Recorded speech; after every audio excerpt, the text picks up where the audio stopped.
Live on stage, the sound of Orlando. So, is they ready? The sound of Orlando. Yo, what is going on? What is going on, party people? It is a Friday night. We're ending off Black History Month as strong as you could possibly get it. I mean, like strong like He-Man. I mean, like strong like the world's worst hurt in the world. Like strong like the most toughest love you can ever have in your life. Like strong like your mama. Like that kind of strong.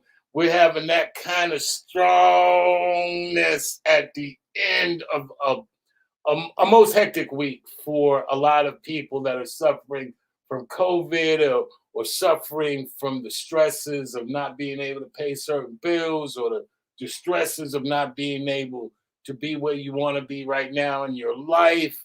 I'm also dealing with some things right now. We lost a good brother a couple of days ago. I'm still, it still hasn't hit me yet that I lost one of my good brothers by the name of Joshua Blackshear. We felt a huge loss. Shout out to my brother Jeremiah, who's going through it right now, and the rest of the Blackshear family that are suffering right now. We will be setting up a GoFundMe page at some point within the next couple of days. So, if you can help out with any funeral arrangements, that would be awesome. This brother was a true soldier, an artist, a father, a friend, an uncle, and we lost him way too early than it should have been. And so shouts out to Joshua Blackshear. Rest in paradise, my brother. You will be missed. It's very tough when you lose somebody. But, as things are said and probably not said enough, the show must go on. We must be strong. He would have wanted us to be that way and continue the fight and continue to be out here making things happen and living our lives to the fullest. We love you, Joshua. You will be missed. And rest in paradise, my brother. It is tough. It is a tough time right now. But with that said, welcome to the Sound of Orlando show. Now, I am your brother Rome, and we've been doing this show for the past maybe 3 and change months, and everyone I brought on this show has enlightened me. I'm not just a host of a show or an interviewer. I'm not just here to kind of be like absent though I'm here, or make a bunch of chuckling jokes and I'm here. We're doing this because quite frankly our city needs this. We need to be speaking truth to power. We need our artists to come out here and let the people know how they've started out in their lives. This is kind of like traveling without necessarily going to a specific place. We get to travel to California, to New York, Texas, and all over the country and all over the world through this show. And I think that is so special in the grand scheme of things. We also are doing this because we love what our people have been able to do all this time in hip hop culture, because it is our story. It's a fruit punch, if you will, of just dope, sweet, jammy jam movements and energies and lives and stories. And so when we get this opportunity to have an artist to come on, especially at the end of Black History Month, that represents everything about the movement, bro, let me tell you something here. We ordering dessert tonight. We getting them last drinks in tonight, because this is what we're talking about when we're talking about Black history. This brother here has put together organizations, been part of some of the most energetic movements that were a part of hip hop culture. Um, I remember as a young kid listening to what these guys were doing, and I was just like, "Where's it at? Where are we going? Where are we going? Where's the march? Where are we going?" It gave you so much energy. You wanted to love your people harder. You wanted to support whatever you could support to stop the violence and to create dialogue to where we as a people could talk more and build more. And the music was just completely incredible. The lyrics on this brother, you know, I don't know how a top five can be built or even a top 10 can be built without having this brother involved in it. This man sounded like he was 100 years old and looked like he was 17. He had the wisdom, the knowledge back in his brother. It amazes me the effort it took to get brothers like them off of the radio, out of circulation, because that is what happened. These brothers were making us think. They were making us better human beings. They inspired. So they fathered so many styles, so many artists to come out and speak truth to power. They were our Black Panthers in music. They did it. They walked the walk, and enough can never be said about the contribution that they made. So I have to give it up to, you know, the grand verbalizer. What time is it?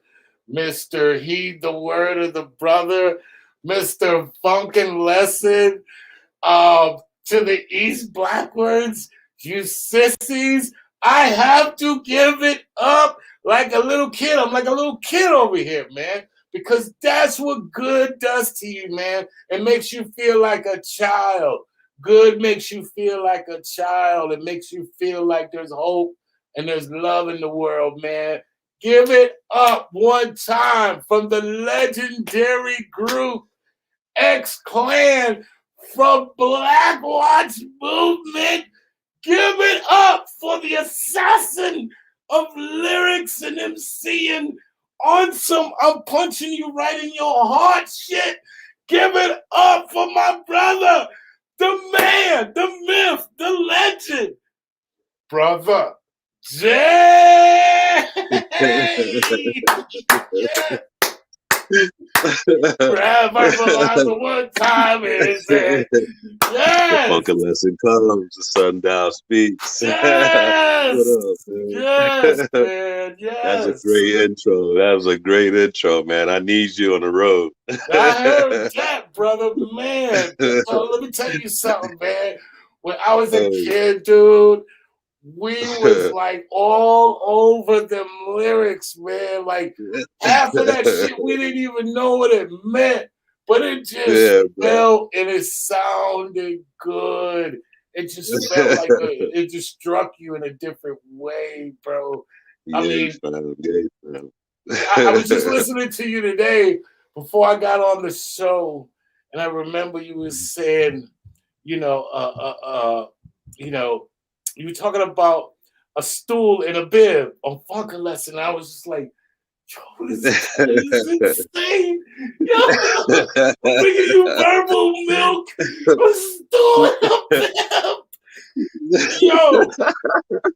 Yo. Yeah, man. That's what it's like, for. dude, I'm telling you, man, you never know who you touch in this world and change the entire focus on what lyricism should be, what the heart should be. Like everything you said, every bar you said, it was like purposefully, deliberately, like you trying to ruffle every damn chicken in that coop. Like it was just, I mean, so I know I gave you a crazy intro, but hey, man, dude, let me tell you something, man. I got Brother Yeah, Jay from X Clan on tonight. What's good? Talk to me, people. Talk to me. yeah, Talk to me. yeah. Um, Yeah, I'm honored to be here, man. Thank you for having us, man. It's our 30th anniversary this year, so wow, we let's celebrate. go. Yeah, Let's man. So go, man.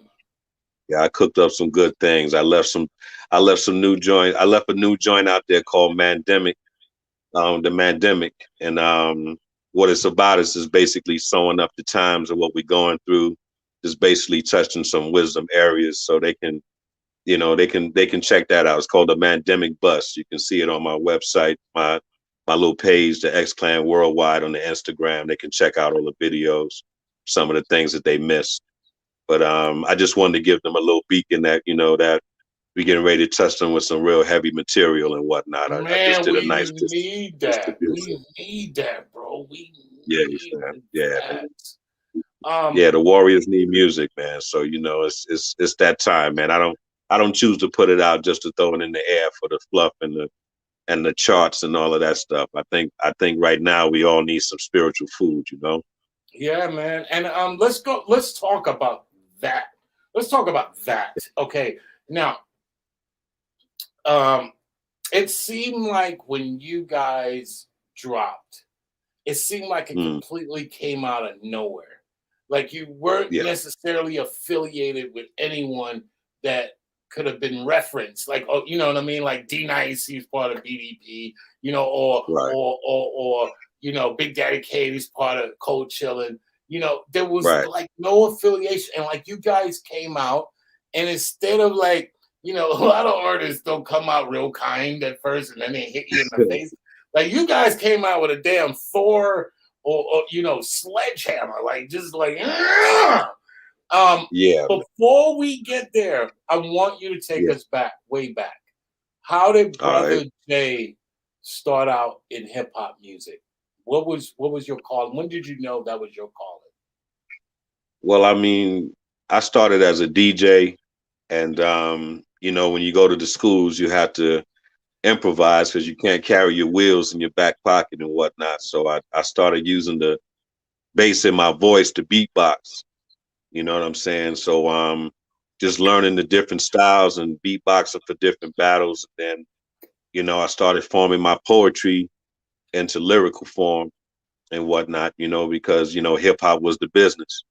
Right. So and this is out of Brooklyn, correct? Yeah, I'm out of Flatbush, Brooklyn. That's where I'm from. I was born in Bed-Stuy, and I moved down to Flatbush area. That's where I was raised at. Man, let me tell you something about that Flatbush, bro. I don't know.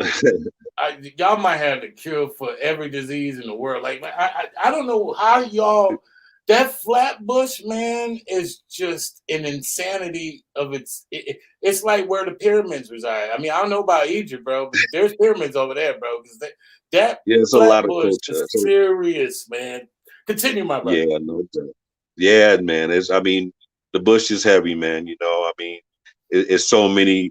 It's such a melting pot of culture and everything. That's how you build, and you can find everything from the medicinal herbs to the elders to whatever. It's just so many different vibrations down there. So, just soaking all of that up. That's what you represent when you're in Brooklyn. You represent your area and your set.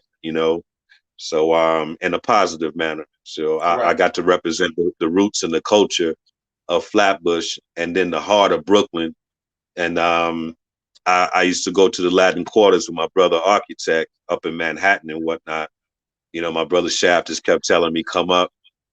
And I would go to the different clubs with them. And then one night we went to the Milky Way to see Cash Money and Marvelous. You know what I'm saying? So that was original Fresh Prince and yes, Jazzy Jeff. yes. Shout out to Sleeping Bag Records. Yes, continue. Yeah, no doubt. So I met Lumumba there, and that's Professor X, as y'all know him, Lumumba Carson. And I was referred to him to be, D, rest in peace to all my brothers, him and Shaft. So Architect had made that meet happen. We met at the Milky Way. Me and PX had the same Yankee hat on. This is before crowns and everything. So we hit it off immediately. He lived in Flatbush as well, or closer to Ocean Parkway. and excuse me. So we linked up and I did security. I didn't do no rhyming or none of that stuff. You know, Lumumba had access to all of the elders' children, and he would, you know, put them in scenarios to do security with my longtime master, Master China. That was his cousin. He had the Scientific Combat School, a monk's house. So this is like early Black Watch, you know what I'm saying, when it was just a handful of us. And we started off doing security, and I was glad to earn in something to where I didn't have to, you know, present my rhyme or break dance or none of that stuff. You just had to be a young man who wanted to be a great man. You know what I'm saying? So, you know, that started, you know, there were a few members before us and whatnot who were doing music, some who just were supporting Lumumba's idea of fusing hip hop and Black nationalism, and Black nationalism in the fashion of improving, like how Marcus Garvey was stated, you know, through the Improvement Association. That's the vein of what we were doing. We wanted to be in it for ours, for our people. So, Right. you know, learning throughout that time and doing the security, I started to meet a lot of the artists and stuff that were in the game, and that kind of got me off the starry side, like, you know, the groupie side of hip hop. You know, it got me to be like, you know, they people like me from the boroughs, and, you know, they trying to find their way and whatnot. So that gave me a lot of confidence to start to produce my music and to present the poetry that I had in my mind. You know, my father didn't allow me to write, you know, crazy stuff. So I couldn't have wrote no booty songs or none of that stuff back in the days even. So, you know, I would express things that I saw in my city. And if they listen to Raise the Flag, one of my first songs, they can see a lot of elements that I was pulling, just traveling around the city on the trains, walking the streets and whatnot. And I incorporated that into my music and found the right breaks to match it. So I presented Raise the Flag, and Architect found that loop for me. And that was Roy Ayers and Edward Birdsong who did that. My uncle Edwin Birdsong, rest in peace. And the flip side, I had sampled More Bounce to the Ounce, which is Heed the Word that you were talking about. And 45 King came in and replaced my little nasty sample and gave me a heavy hitter. So Man, that okay, also well, taught me how. just stop right there, man. Just stop right there, bro. Yeah, Because bro. okay, I remember, and like I said, I can tell my story without telling yours. I remember we would run home to go see the Nolan TV Raps or BET Rap Right. City, and I mean, I remember the moment that BET played it, and I nearly lost my mind. Like I was like, who the hell are these people? It looked Yes. like we took our people from Africa and just dropped them somewhere in New York. And Yes. I heard the beat before because the PMD had dropped it before. MC Right. Breed had used that same riff. Yeah. Rest But in peace. I that, remember him. yeah, but that Heed the Word of the Brother, dude, that it just Yeah. sounded, it hit different. It just did. Yeah. It's It was way different. That's the only producer that we've ever had outside of me and Shaft doing the tracks. You know what I'm saying? 45, And Mark the 45. yeah, 45 King and shit. You know, he came in and laced it. That beat never had to be remixed, never had to be touched. That power was on deck. And this was in his heyday too, you know, when he was really bumping out there. But Yeah, he shout left. out to Yeah. Mark the 45. Like you gave a lot of answers to some people Yeah, right now. Continue, my brother. Continue.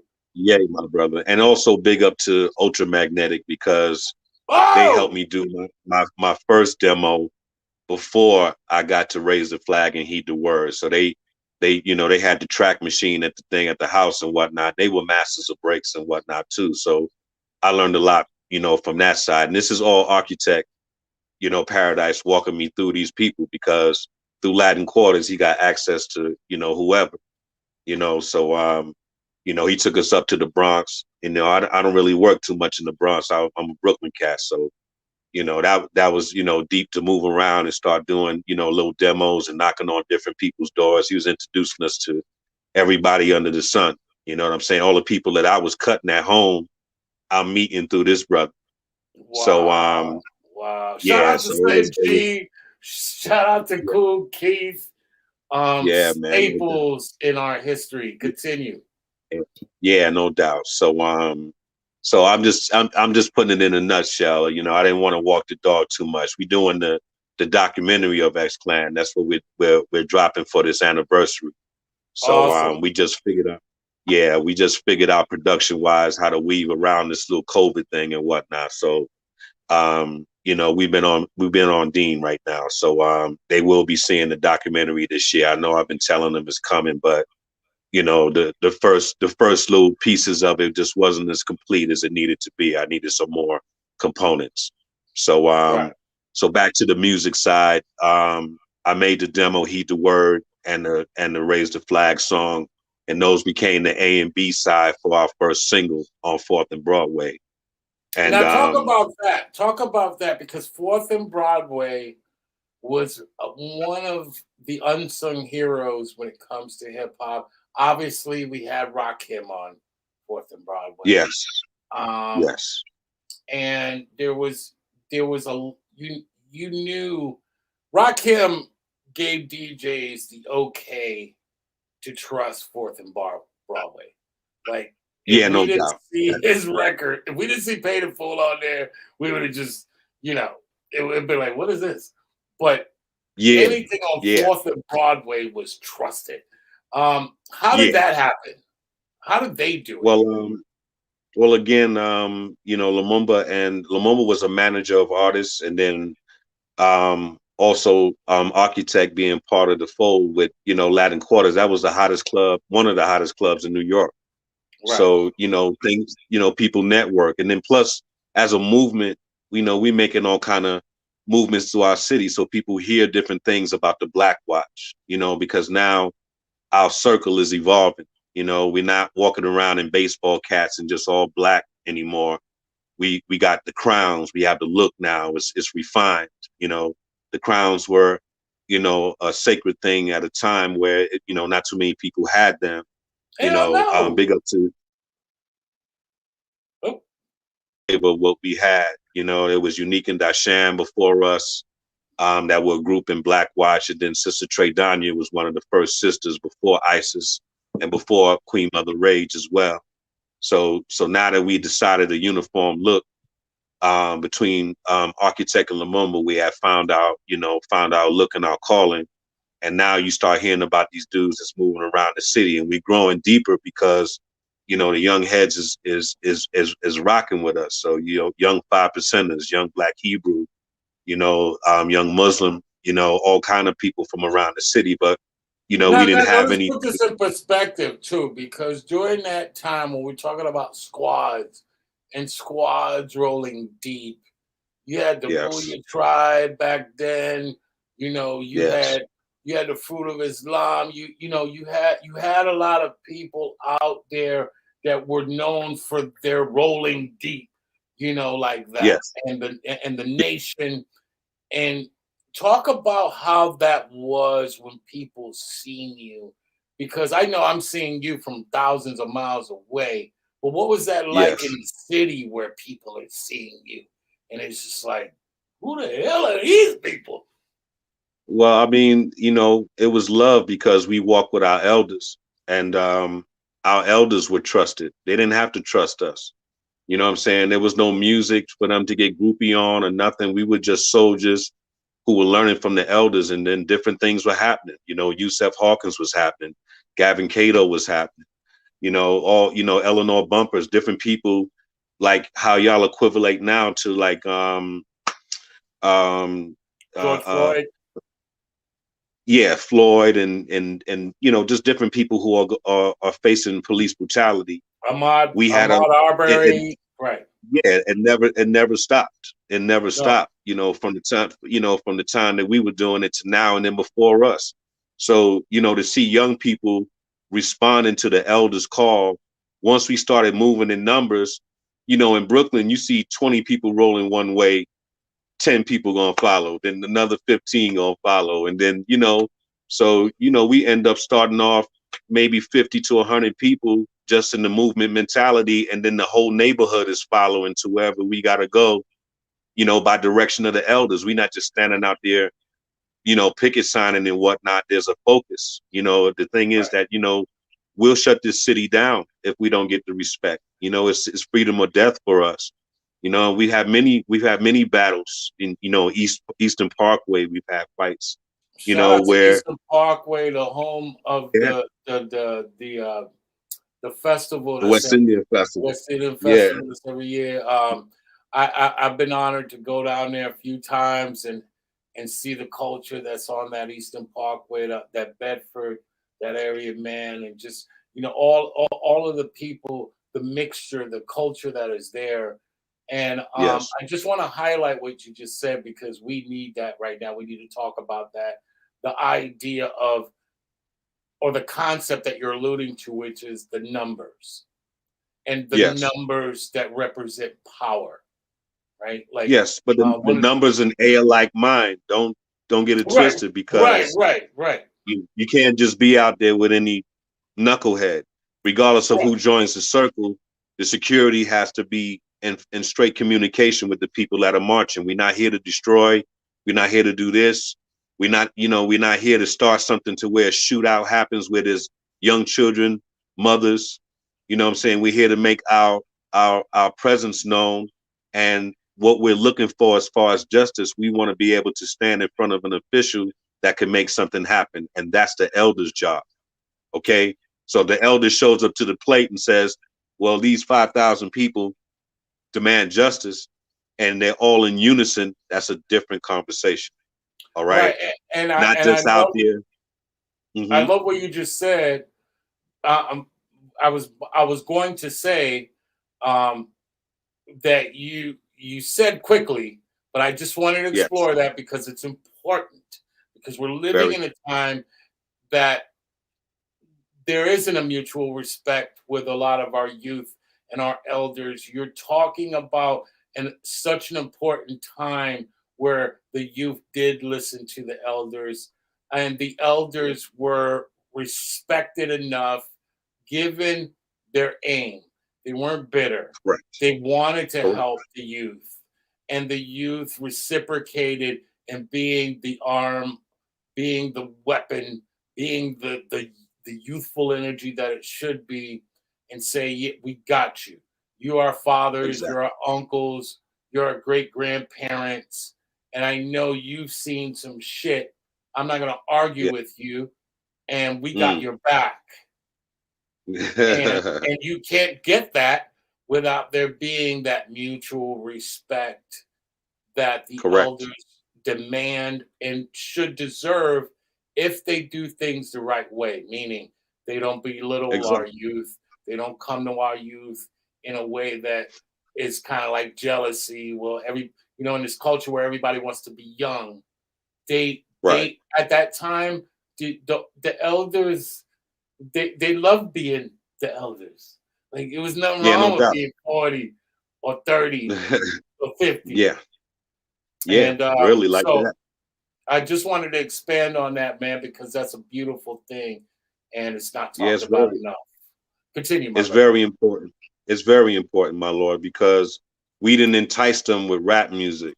We gave them the loyalty and the honor and the respect, and then once that door was open, it made it very easy to write what that truce was. That's what X-Clan to the East Black was.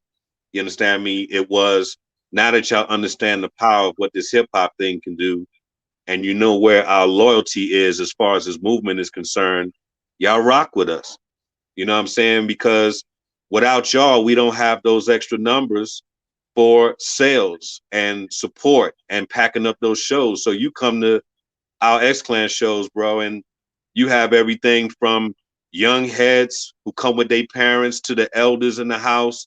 So we didn't need to have gimmicks, you know what I'm saying, on our music. So I didn't have to be MCJ, I can be the messenger, you know what I'm saying? And that kept us, out of being like everybody else. We had our own numbers. We can rent a 500, 1,000 capacity spot and fill it up just with the movement alone. You know what I'm saying? We didn't need to be all on the radio, you know, kissing programmers' ass or none of this dumb shit. That's why, you know, we were never in that basket of foolishness. Well, you know, so to be fair, being that you Sir? didn't have to kiss anybody's ass, what the fuck were y'all talking about? Like, what y'all were talking about was the antithesis of being on the radio, because they didn't want Yes. that on the radio. We already dealt Yeah. with that when It Takes a Nation of Millions to hold us back. Like, that Right. album is one of the greatest albums ever made. And Right. I don't remember too much of any radio play behind that album at all. We'll think about it. We'll think about it in that era. I don't think they really cared about what we were talking about, music wise, you know, because a lot of foolishness was just skating under the radar. It mattered Right. what kind of label you had behind you, what kind of push you had, and then if your record was marketable. You know, a lot of conscious music is not marketable. You know what I'm Right. saying? Something, you know, think about Funkin' Lesson. It has no hook. Okay? Right. There's no hook on Funkin' Lesson. There's no hook on Heed the Word. Okay? It was the quality of the music. Well, here's the thing Huh? about hooks, and All right. as a hip hop connoisseur, activist, been a part of this from day one. Hooks are the equivalent of giving you something to think about. In Right. lieu of hooks, it gives Yes. you something to think. Like, it gives you that Yes. moment, that break between Yes. verses. You can actually think, okay, that just happened. What was he talking about? And now you're going into the next verse. And Public Enemy was known for that. You guys were known for that. Yes. You know, NWA, the first NWA, Yes. the first manifestation of NWA was doing that. The scratches were thought-provoking. It gave you time to absorb the weight of what was being said. And Yes. I'm Breakdowns. going to differ with you, and Lord knows this is a moment in hip-hop history. I'm going to differ Yeah. with you because I feel, even given the proof of the Judas and the Black Messiah, they did give a Right. fuck what we were talking about. I What understand. you guys were talking about. I understand. It was enough. It was enough Right. to change 10 out of 100. It was enough to change 100 out of 1,000, and Right. we're that threatening. I understand. We're that threatening that if 100 people start thinking about, hey man, what the hell am I fighting you for? You're Right. not the enemy. Right. You just like me. Yeah. That's But dangerous. you know what? All right. So where I differ on that is that I don't think they took hip hop serious enough at that time frame. Right. Okay. I don't think they took it serious enough to be peering into what we were talking about. And the reason that I say that the platform carries you, because you still see how strong Public Enemy is rolling through Def Jam, who had superior marketing at that time. Okay. And and for the quality of production that they had and what they were saying, there's no refusal when the Def Jam record comes across your desk. Anybody who was servicing record pools or anything back then, when it said Def Jam, you just basically close your eyes and put it on the platter. You know, it wasn't no test. So it didn't matter your production house. Okay. Right. So the fact that we were on 4th and Broadway, which was an experimental label, you know, we had Rakim on there. Rakim left, went to Umbiquity, I think it was. And then Sir Ibu was there. And then even RZA and GZA were there, but they were Raheem and Prince Raheem. something. I forgot. Yeah, they were a crew together. It was two, Raheem and something. I forgot what it was, but they were talking about girls and stuff. You know what I'm saying? It was different. And it felt But it was like an exper- 4th and Broadway, you know, they did a lot of if they didn't sell their entire catalog to MCA, they damn sure facilitated a lot of the artists that were on initially 4th and Broadway. They went to MCA. Yes. That would be Eric B. and Rakim, because they Right. immediately were taken to this new MCA. It was the beginning of the end for MCA Records, which died. But I want to explore that Def Jam point, because once again, Public Enemy, they had the machine of Def Jam behind them, Right. they did not garner any more respect for radio. NWA never got that first NWA album never got played on radio. But it didn't need to, because no, it didn't need to. And because they had pirate radio. They had pirate radio behind them. Right. All right. K-Day played them. K-Day, you're in California. What they could. Right. What they could play. But right. And I want to interject this point. Right. I don't think they necessarily wanted to be played on the radio. You know what I'm saying? No. And you know what I'm saying? Because there was a stronger market with pirate radio being a renegade of the system. That's how important they were in hip hop history. Fuck if fuck with their lyrics or not. The fact that they rebelled and said, I mean, that opened the door to what satellite radio is right now. You damn right, brother. Talk it. All right. Real shit. So, without them showing that, yeah, we can go gold right here on our coast. Some dudes was going damn near triple platinum just in the West. When everybody was trying to still figure out what it was, they already counting their royalties on a platinum and double, triple platinum level. Every time they drop, first week was gold. All right. No radio play. Imagine how much money you saving, not begging the radio. Here's your budget. Here's your budget. Play my record. Play my spinner. Play my whatever. You said, fuck the program director, because the program director, a lot of times, it has been bought and paid for. I grew up in a time where I used to view the record label as the record label. I'm pretty sure you were right there with me. We were all, the record label is the record label. But for the past 20 years, the record label isn't the record label.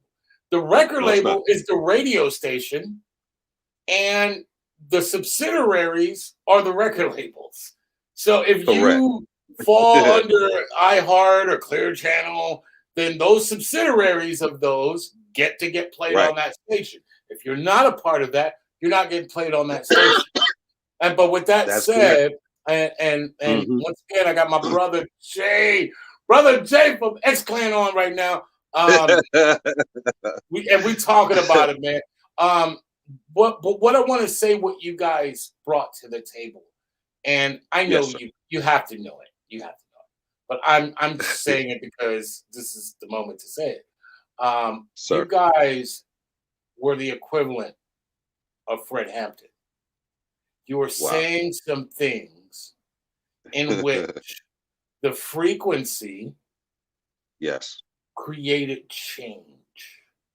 I remember as a youth rhyming, and I heard you guys, and I could have took the path of the proverbial performance lyricist, meaning, you want me to talk about bitches? Okay, I'll do that. You want me to talk about money? I could do that. And most people reach those crossroads, and normally money wins. What you brought to the table was honor. Yes. I remember, and I posted this a couple of days ago about Public Enemy in Welcome to the Terror Dome.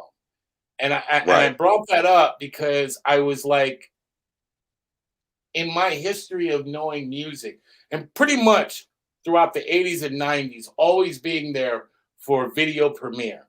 The only video that I've ever watched in my life that the lead vocalist was muted was Welcome to the Terror Dome. They were banned off of MTV before they couldn't even get the video on. BET accepted it, but they muted it. All right, so why did they do that? Now remember, when this is after Griff, had made that statement or before Griff made that Oh, I'm statement? so glad you brought up Griff because we in the South, homie, and Griff came down to our down home Luke Records, Luke Skywalker Records. Yes, Somehow, sir. Public Enemy convinced Luther Campbell to put Professor Griff on Luke Skywalker Records, and that was completely amazing in and of itself. But, Yes. but to your point, I Yes, think sir. what was even more amazing that it didn't require that because it takes a nation of millions. Mind you, I'm talking about Welcome to the Terror Dome, which was on Fear of a Black Planet.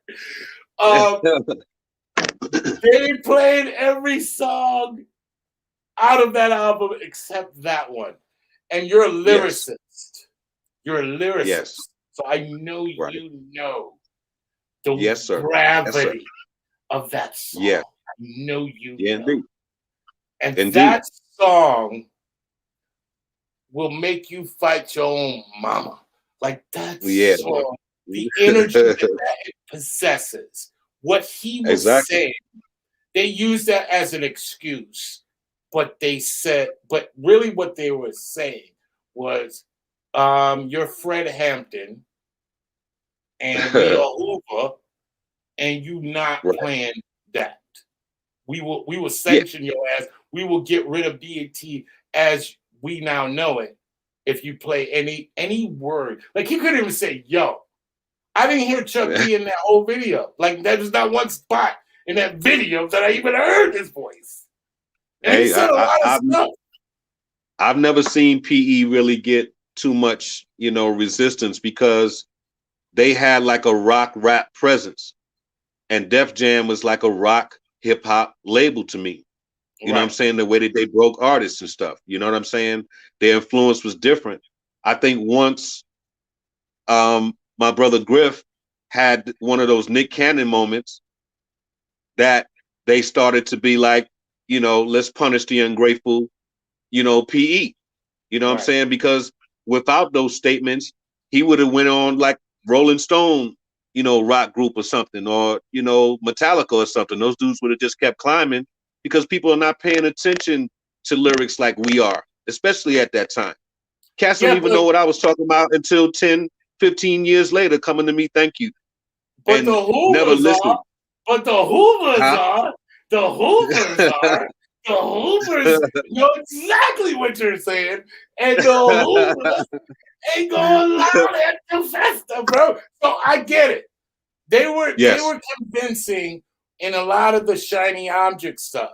Like who's not gonna fall for I'd rather get the girls or I'd rather get the money. Who's not gonna fall for that? That was low hanging fruit, and they were able to like put that like, yo, don't play any of that Public Enemy stuff. I had speech on not too long ago from Arrested Development, and he said similar things about they at their peak. They were like incredibly high up the mark. They got Grammys, and they completely eradicated them from the radio. Like took them off. And I remember that moment where music went from a healthy mixture of what hip hop was at that time. We had dance, we had some gangster shit going on, and we had some consciousness, and then we just had MC shit. Like they eliminated all of that shit. Yeah, they eliminated all. It was just expression, bro, and that's with every group. Each group had a personality and a region that they were represented. The fact that it's so oversaturated now, you don't know who's from where, who's down with what. You know what I'm saying? I hear stuff on video games now that doesn't belong on the video games. How you set tripping and I'm playing 2K with my son. You know what I'm saying? Real shit. Don't go shit, my brother. Please. Let's go. Real shit. So I mean, so they left it to be like you can talk whatever you want to talk as long as you give me a hook to product place you. I'm not gonna give you no issue. So if you want to holler at all your homies from the block, this, that, and the other, you want to send drug signals. You can play that game if you want to. As long as you give me a jingle to put on board, then they basically out of your way and they claim innocence. It's like, this is what the artist wrote. You want to sue them? Sue them. Don't mess with me. I'm counting my change from the partnership. Back then, it might have been a little different because we had more freedom of expression. Most of these people are poets who are spitting conscious shit. So we're not really paying attention to make sure you got a hook, make sure you got this and this and that. You know what I'm saying? That's the only reason Grand Verb was created. You know what I'm saying? Because I believe as a DJ that you got to keep the sweet spot of the record up. When we played records back in the days, it always had a breakdown part. So if you listen to how Funkin' Lesson was structured, it wasn't song, hook, song, hook. It was song, bridge, break, back to verse, scratching. You know what I'm saying? It was us taking these records and creating this collage, and that was, artwork for hip hop. Okay, so as long as you were able to pay for your samples, you was good. All right. Now, when they started seeing the effect that we had on people when we gathering, I started feeling that effect by the time I got to do FTP. I started seeing the reaction of people, not listening to the lyrics. They just hearing fuck the police. Okay. But you're not hearing fuck the system that created them. Right. Okay. You can't hate on someone that comes to protect you. If they're doing their job right, their job is to protect you. You're getting something at your house, you calling 911. All right. To either protect you from fucking up or to stop the situation. Right. So you can't say wholeheartedly fuck them altogether. Well, but you can say I don't think that record was that. There needed to be a follow-up record to that. That record was the anger that built up and the courage that Ice Cube had, the courage of the black man to say what everyone was saying for, I don't know, decades. No one said it up to that point. No one. We all said it in our hoods.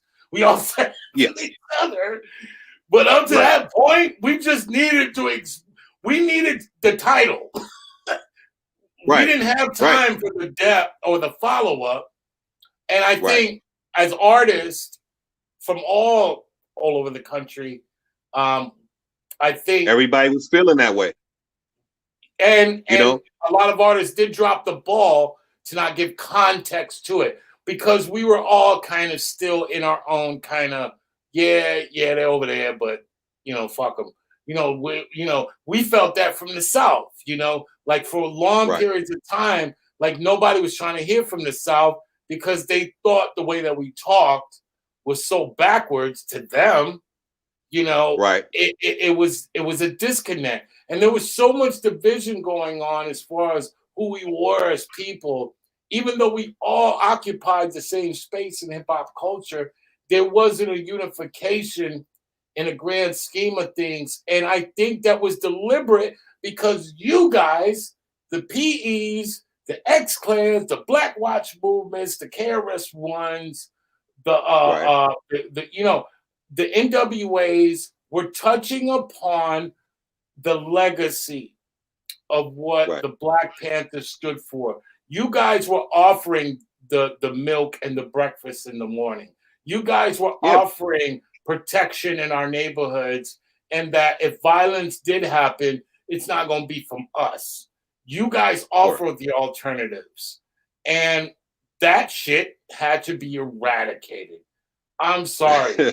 It did, because according to the building that still stands to this day with the name J. Edgar Hoover on the federal building, which is the top law enforcement in the country, and that Hoover still stands, knowing that the Hoover assassinated all of our people in an evil way, meaning they didn't assassinate us physically. They assassinated our landmarks.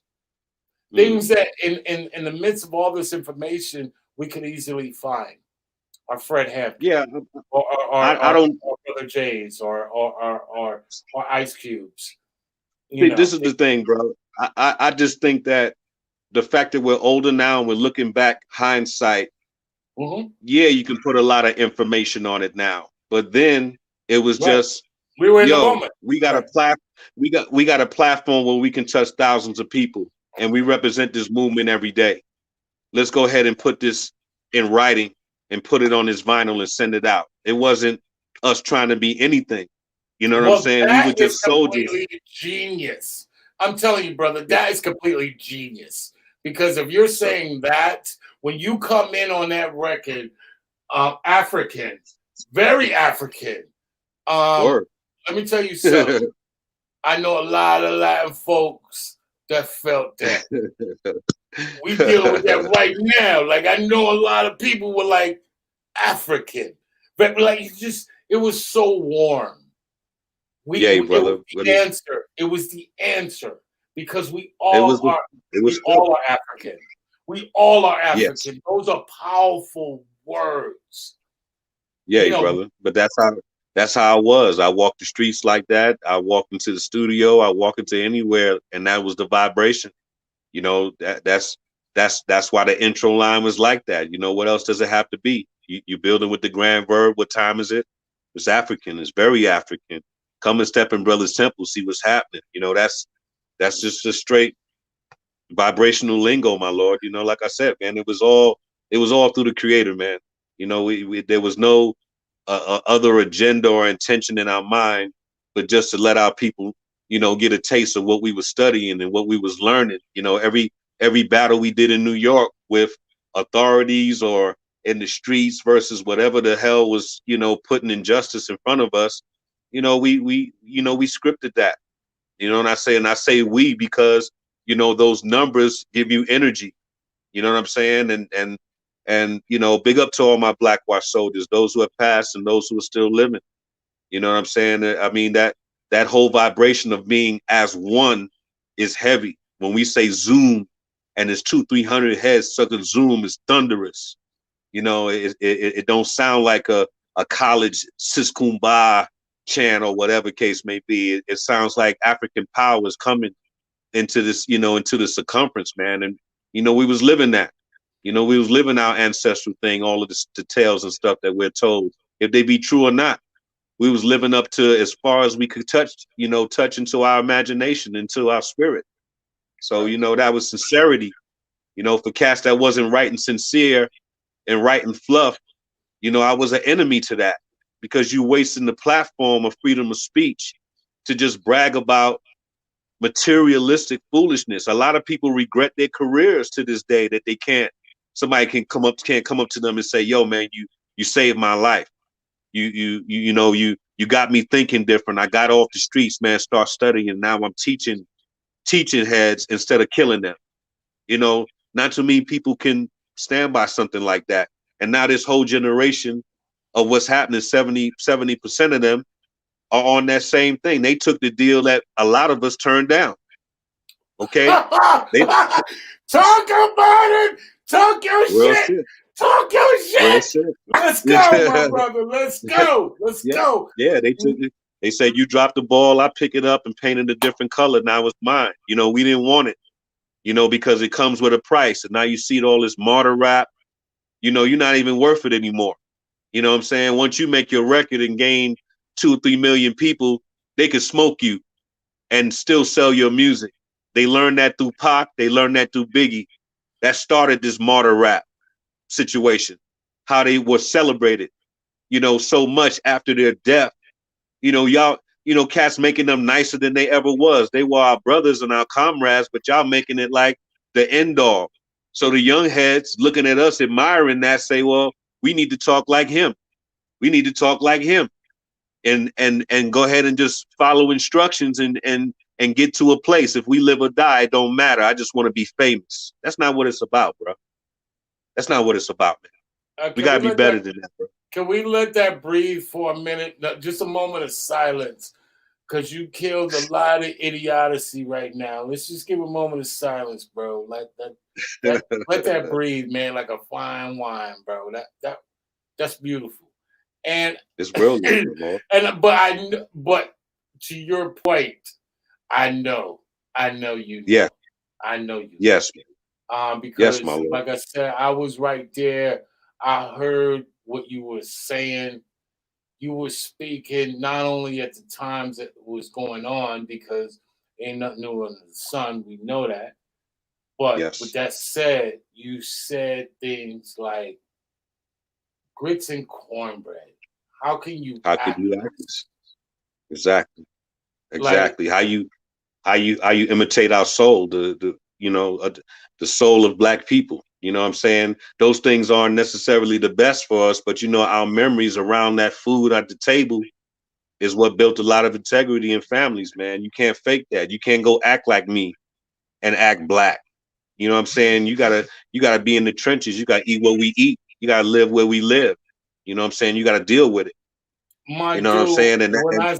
When I seen that dude eating watermelon, I tell you, that's the only time I ever felt good about it. Like, cause I felt that was a snub. Like I felt like that was like, man, fuck y'all.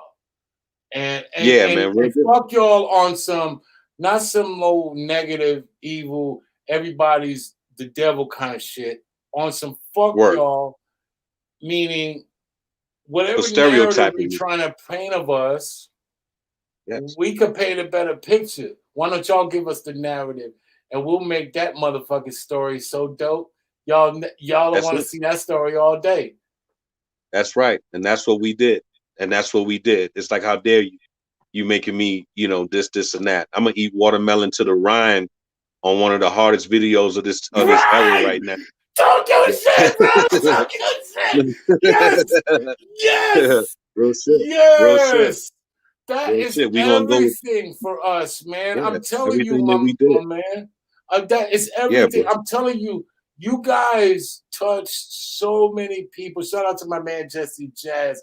He said the music enforces, the type of music enforces self-worth, self-pride, and saves lives. And I know you're alluding to it because Yes. who doesn't want, I mean, who wants to be given all of that?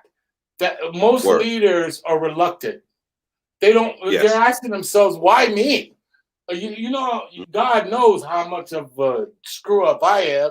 But in every scripture, they're all maniacs. They all have a Yes. past. Like they're all Yes. chosen, not because they were perfect. They're chosen Word. because Word. they get it. Yeah, And man. there's not one point. I'm telling you, somebody had to come up to you and say, dude,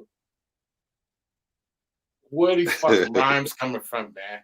Because you sounded like nobody.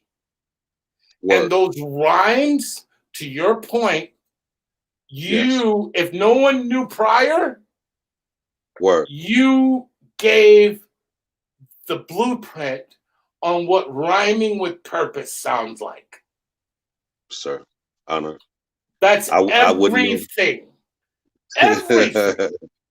Sir. I mean, most people spend their entire lives trying to figure out what their purpose is. You showed Yes. everyone what rhyming with a purpose is. I think that is Word. completely fucking amazing. You need to be in the fucking Smithsonian somewhere, study, so we can scale that so that Sir. people, and I know it's not that difficult, it's not that hard, it's actually simple, meaning that when you know who you are and you're okay with who you are and you have love for Correct. who you are and you have pride for who you are and you understand where you're trying to go with your life, then these lyrics are the easiest parts of your day. Yes, brother. Those are the lyrics brother. we shun. No, nobody's gonna get paid off of this. I better shut up. Those are the lyrics that we put aside because someone says we can't make that into a record. And I'm loving the genius of what kind of courage that it took And I know it didn't take much because you were supported. But Yeah, bro. in the end game, how much courage it takes for all of our brothers, all of our soldiers, all of our people out here that are constantly tempted with bullshit to give up Yeah. on purpose Yeah. and go with Yeah, security. because it's easy and it's convenient. It's like, why don't you go home and cook some food instead of going to McDonald's? Right. All right. Same science. So the dictionary is way big. If I play 5, 6 songs right now, I can match the exact same vocabulary. Do you want to get into a basket of repetition, or do you want to stand out? And then not just stand out because you're choosing a longer word or a shorter word or whatever it is, but something that's going to be purposeful, something that's going to make somebody get up in the morning and work out, or get up in the morning and look to the east and actually have a moment of meditation before you obey your alarm clock to go serve something. You know what I'm saying? So, these are the places that I wanted the lyrics to test them. Like, I don't want to come out with the new dance. I want to come and give you some names that when you go do the research on them, you're going to learn something a lot different that's going to connect to your DNA a lot different. Because remember, this is Black music starting, and then it becomes universal once it connects to the right DNA, bro. I never let that go.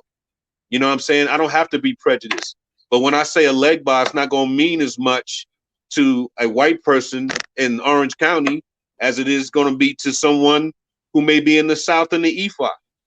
It's, it is what it is. I'm speaking to my people. Tell me, brother. And that, once again, purpose is not a control. Purpose deletes a narcissist over time. People mistake purpose for narcissism. Purpose is ruthless. A purpose is ruthless. Yes. It is. Because when you're focused, yes. When you're focused, it doesn't matter that you have a family. It doesn't matter that you can't apply the rules here. Purpose says you're only being alive right now. You're only kept alive right now for this. And if you don't honor that, we got ways to take you out of here, and you might not even leave the planet.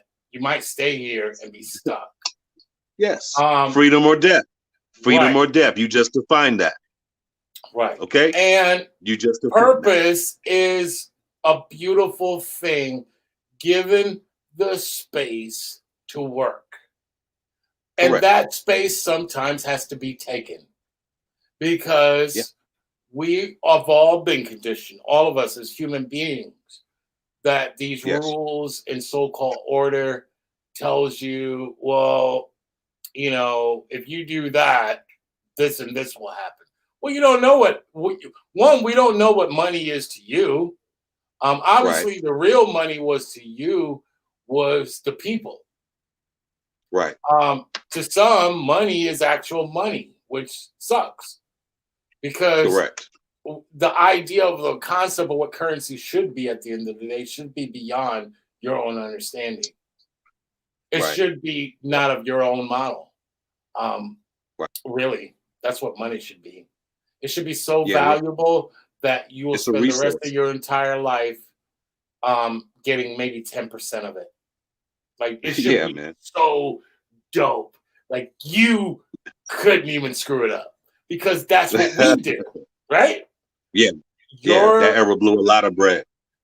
Right. You took a chance.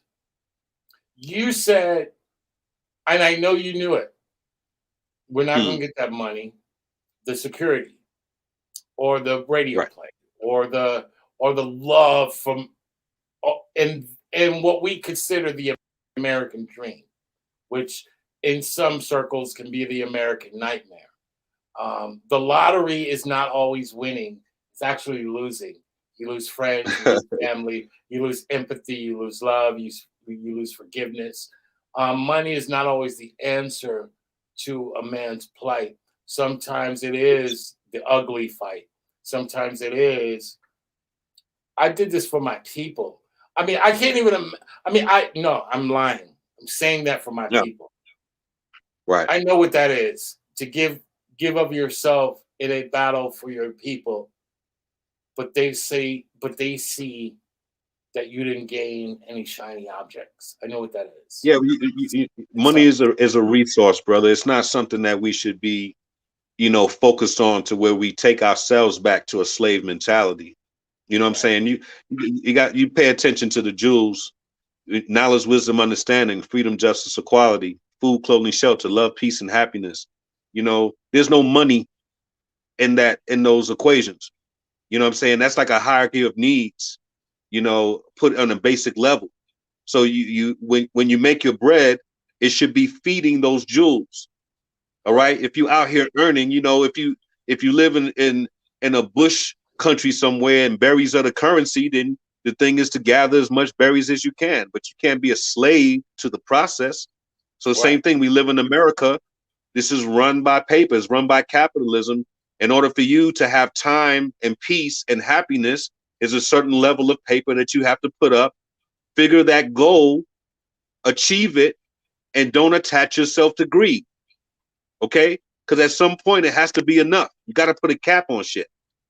All right? But if your thing is to always give me more, give me more, give me more, give me more, you start becoming like the golem and the enemy that you hate. All right? Yo, listen. This man just said, I mean, I like I said, it's amazing what happens when our people talk to each other. Sir.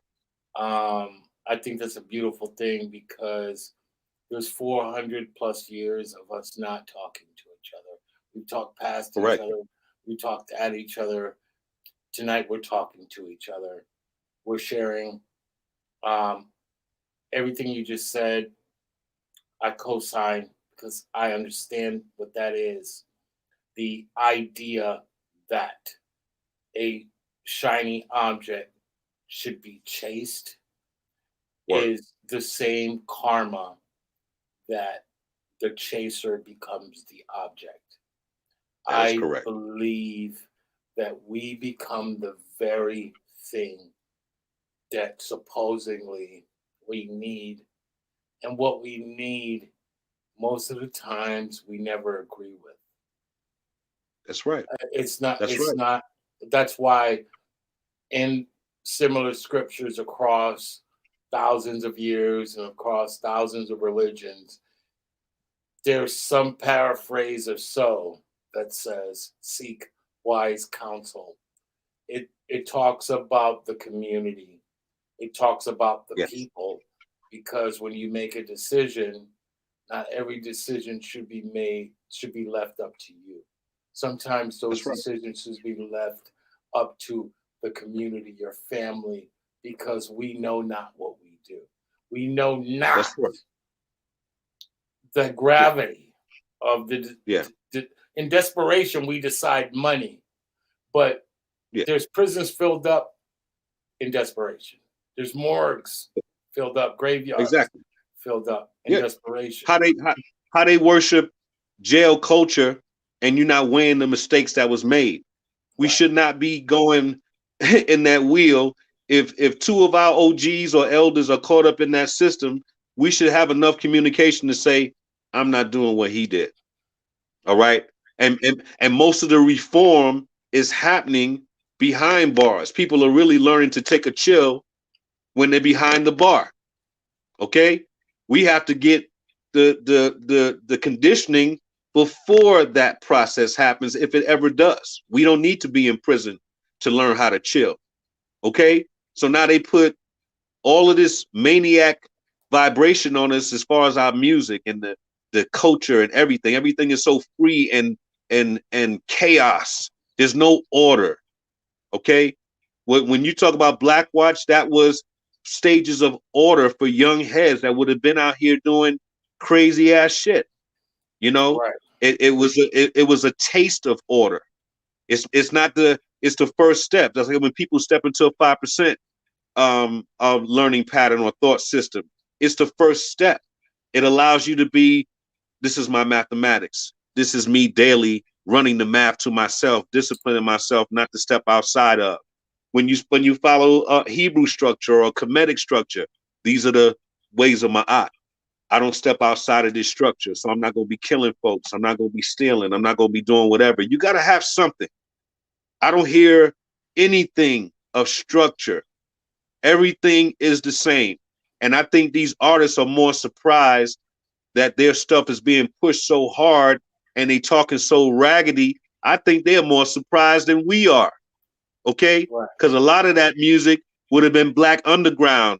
If you don't go to the strip club or somewhere where the hardest niggas in your hood gather and it's totally sucker free, you wouldn't have been hearing any of that kind of shit, bro. A lot of stuff that's rotating right now. Come on, man. Let's think about it. A lot of that stuff is being rotated. The language that's being taught. We spoke on it earlier. I should not be sitting in front of the TV with my kid and somebody is set tripping while I'm enjoying a game. Who is the program director?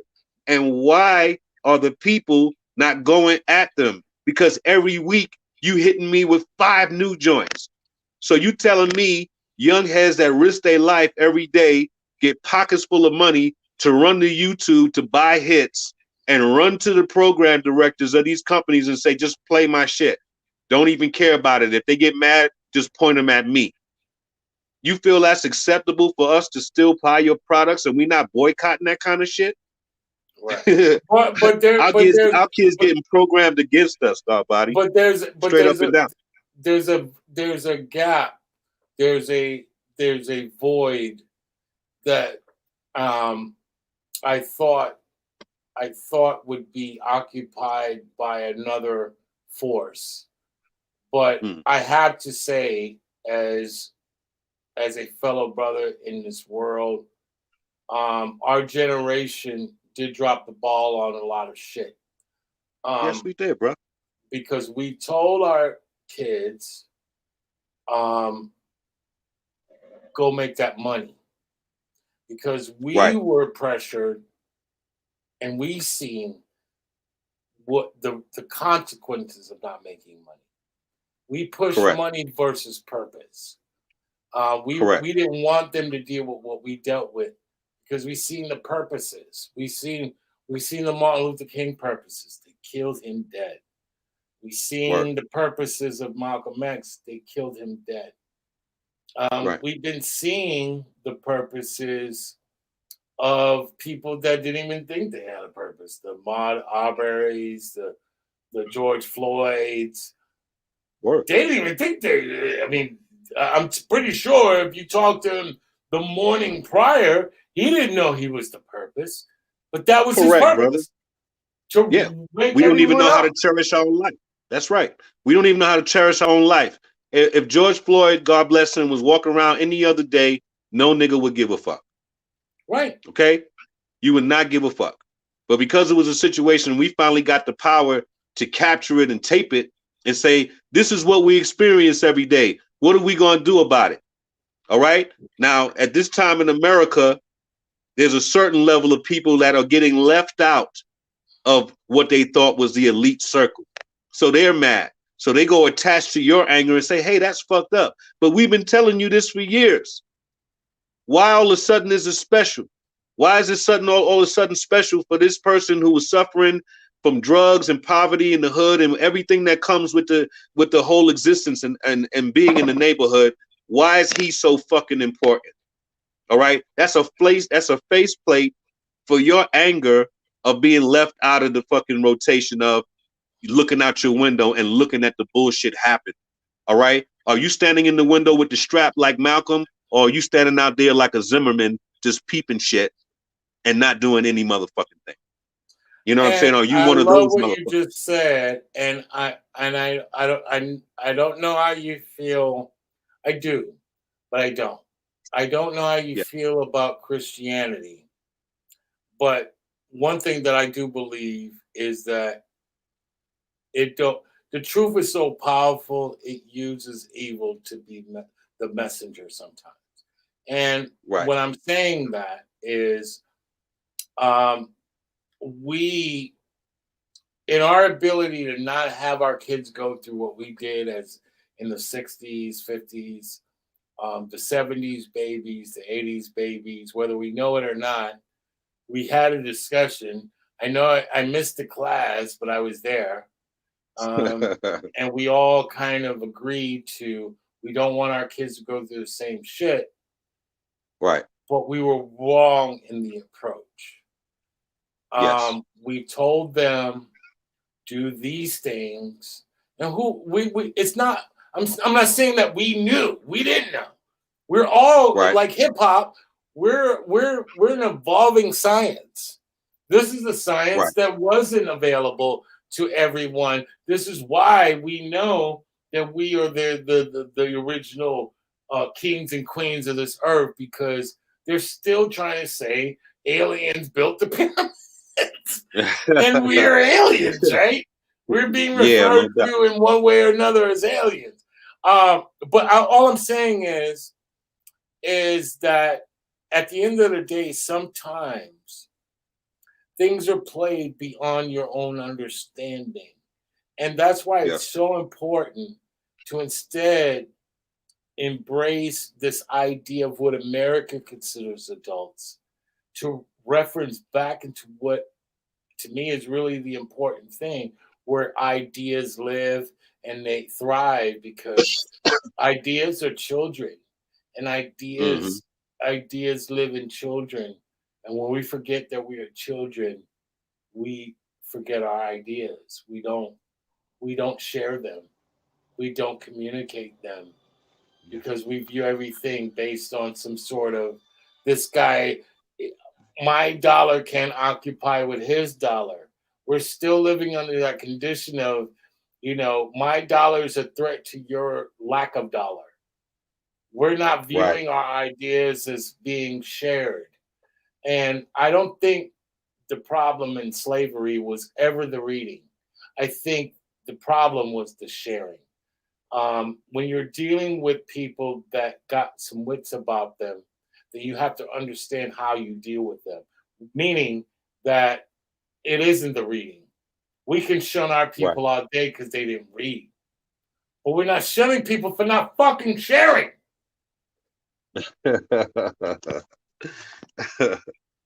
Right. Because those people are the holders, the gatekeepers, if you will. And they Right. said, "Oh, this dude, I shared with him for 5 minutes, and he didn't make my dick hard. He didn't give Right. me the gratification, so I'm not sharing anymore." And we look Yes. at each other as the very thing, and I'm saluting you, homie, the very thing that we hate, which is we view people based on what they've done and where they've been instead of where Right. they're going. Because what they've done and what they've been throughout Right. all scriptures, they're all maniacs. All of them. They're the Jobs, they're the Sauls. They're all of these people that have Right. screwed up and made bad decisions, and those are the messengers. The Yeah. healing never comes to people that are well. It comes to the people that are sick.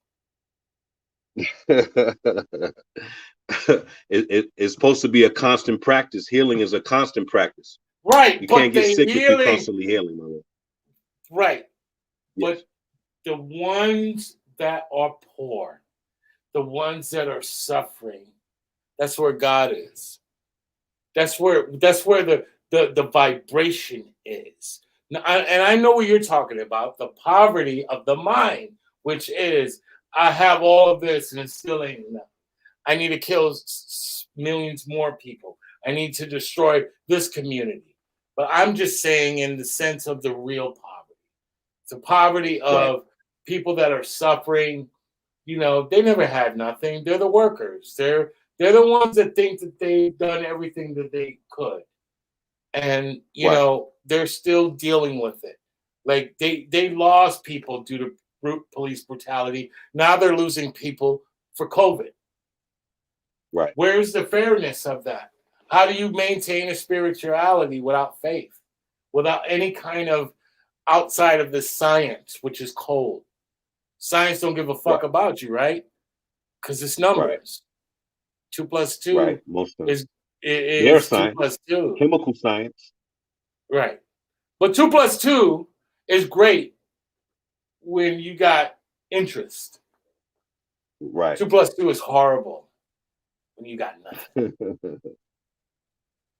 Right. And so there's where the faith, the empathy, the forgiveness, that's not a science in the sense that we study at school. That's just a science of love. Like you need those things to love. Like you can know everything in the world, but if you don't have those things in which there's no kind of quantifying factor that you can't go to school and say, hey, can I learn about love? And like there's proof of it. Like love is like a ghost. Like I either do or I don't. Like I either commit to you or I don't. Like I either go through all this bullshit, everybody calls me a fool, and then you see me at the end and I rise. Like that's what love is. Science is like, okay, I do this and this. It's a recipe, but it's not always, it's always good when someone benefits, but it's horrible when somebody loses behind that. Yeah, it's supposed to be a combination of both, my lord, because we get caught up into a mental that we can't examine sacred elements unless we're broke, you know, or unless we're going through a hard time.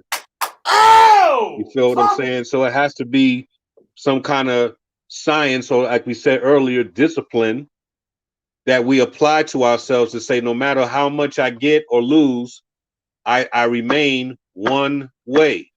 All right. When everybody say one and one love and all this other thing, examine it for real, examine the science of it, and stop getting into just the lingo of it. You know what I'm saying? The one love that we're talking about is that I can bring all science, all good and bad times, and still be supreme and divine in my presence. That's what we're not taught. And that's what that self-knowledge is supposed to be installing in you. That's when I spit in my rhymes. That's what I'm feeling at all times, my lord. You know, I don't have any other mentality. I don't have any other agenda when I'm doing that. Like, yo, I want to, you know, make this record go gold and all of that. You know, when them people attach to our music, X-Clan music, you attach into a different type of sincerity, man. You know what I'm saying? Really. You know, when you do right, all the amenities fall out of the sky. Like we said earlier, money is not one of the hierarchy of needs. You know what I'm saying? We have to examine those needs, align them. There's more success in alignment than going out to try to chase the shiny object, as you explained. And I love you, brother. I know we just met tonight, man. I love you. You just love you too, brother. Describe the most important thing in life. Your money ain't my money. Yes, like that's gotta be okay, right? Like your money ain't my money. That's right. Like your money derives just in the shiny object. Like your money says, I do 2 plus 2, I get 4. Right. That money sounds good in theory, and that's what businesses are built off, right? Because if I'm a business, that's going to be my business model. Right. What can I do to times 2, 3, 4, 5, whatever, that amount to make my company more valuable than what it is when I started out? But humanity is not a business. Correct. It's a business in the operation, but it's not a business in the decision making. Because it's only a business when it becomes slavery to slavery around humanity. Your gains could end up being the loss of other life. That's correct. That is not humanity. That is the object of a business. That's a storefront. And a lot of people are walking around here acting like they're humans, but they're storefronts. They're a machine. That's correct. They're not humans.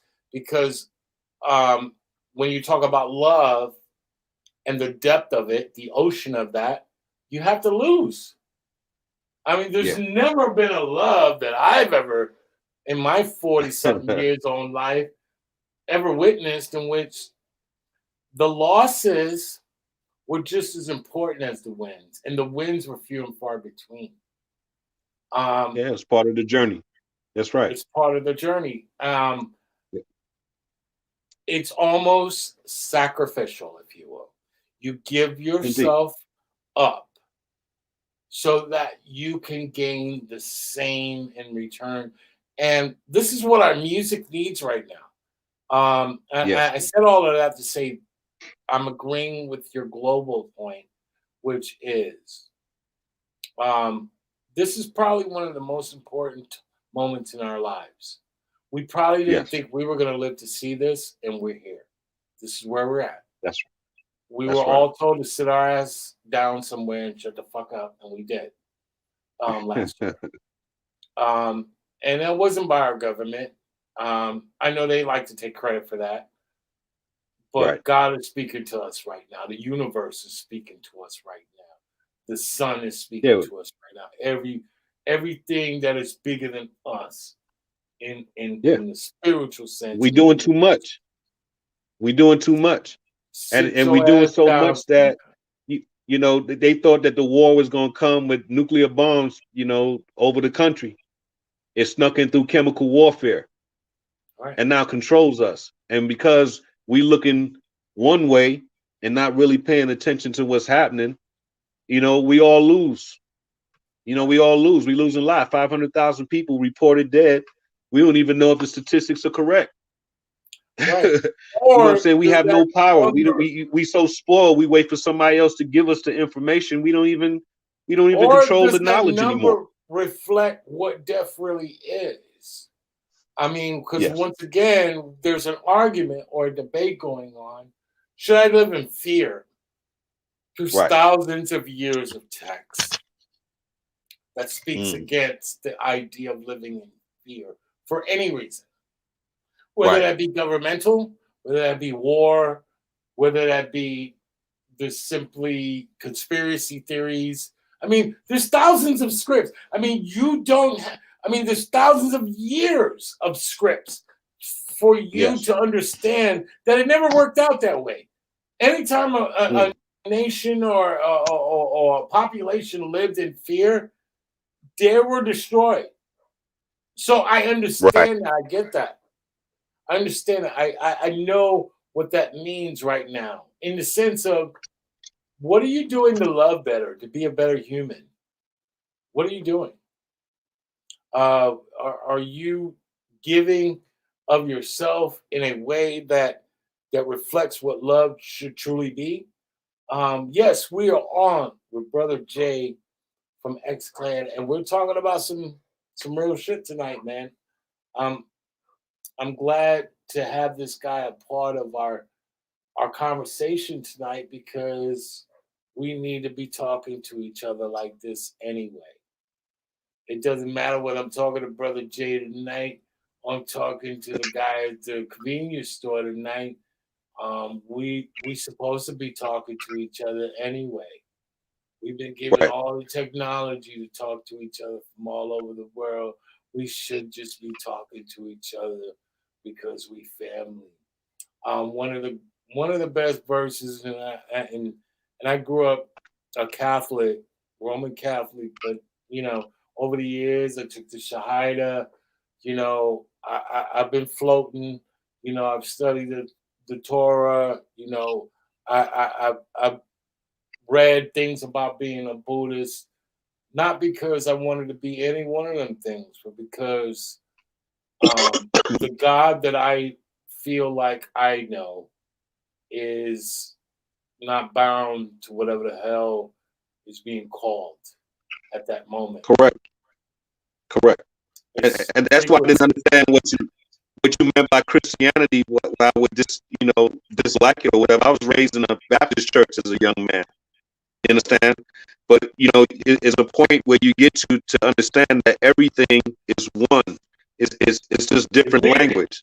It's a needed. Yeah, so It's if you needed. say- All of it's food. Yeah. When you communicate, you find out. Oh, okay. You say Jesus, I say Yeshua. Somebody else say something else. And you say God, and I say Creator, or whatever it is. When you dialogue with folks, you you find out what's happening. We all have different languages. Religions are thought systems. All right. Right. Some require more commitment than others. You know what I'm saying? When man starts to put their hand in it, you know, they try to make you have to be more devoted than you have to be. But you know, it's a thought system. Okay, you can't make it the end all. You know, just because And I I don't love say. what you said. And I love what you said. I love what you said because we're talking about that's the blessing of music. That's the gift of rhythm. That's the gift of this hip hop culture. Because That is correct. there's plenty of dope shit in quantizing.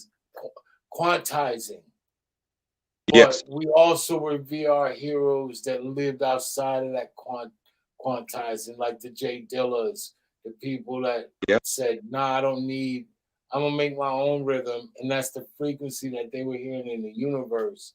And they just Yes. communicated with a higher intelligence, a higher frequency Yes. that, you know, the dogs hear that we don't necessarily hear. Why you barking?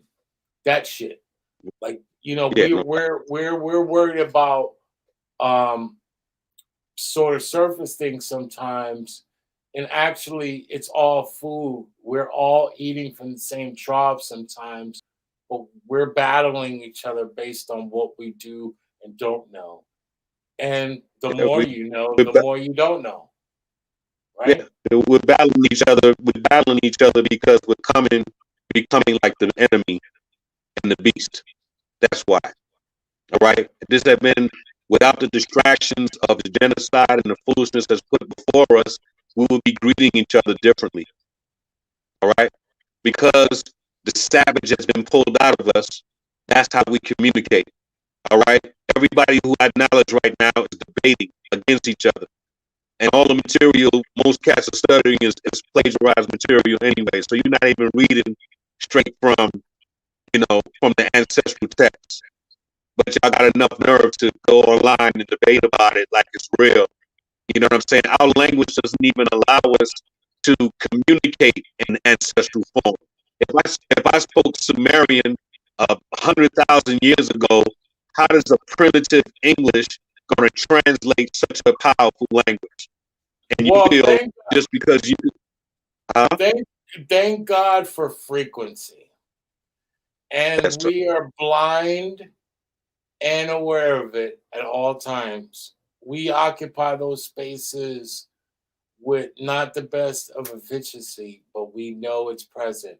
Just like I remember growing up as a kid, my mother is from Trinidad and Puerto Rico.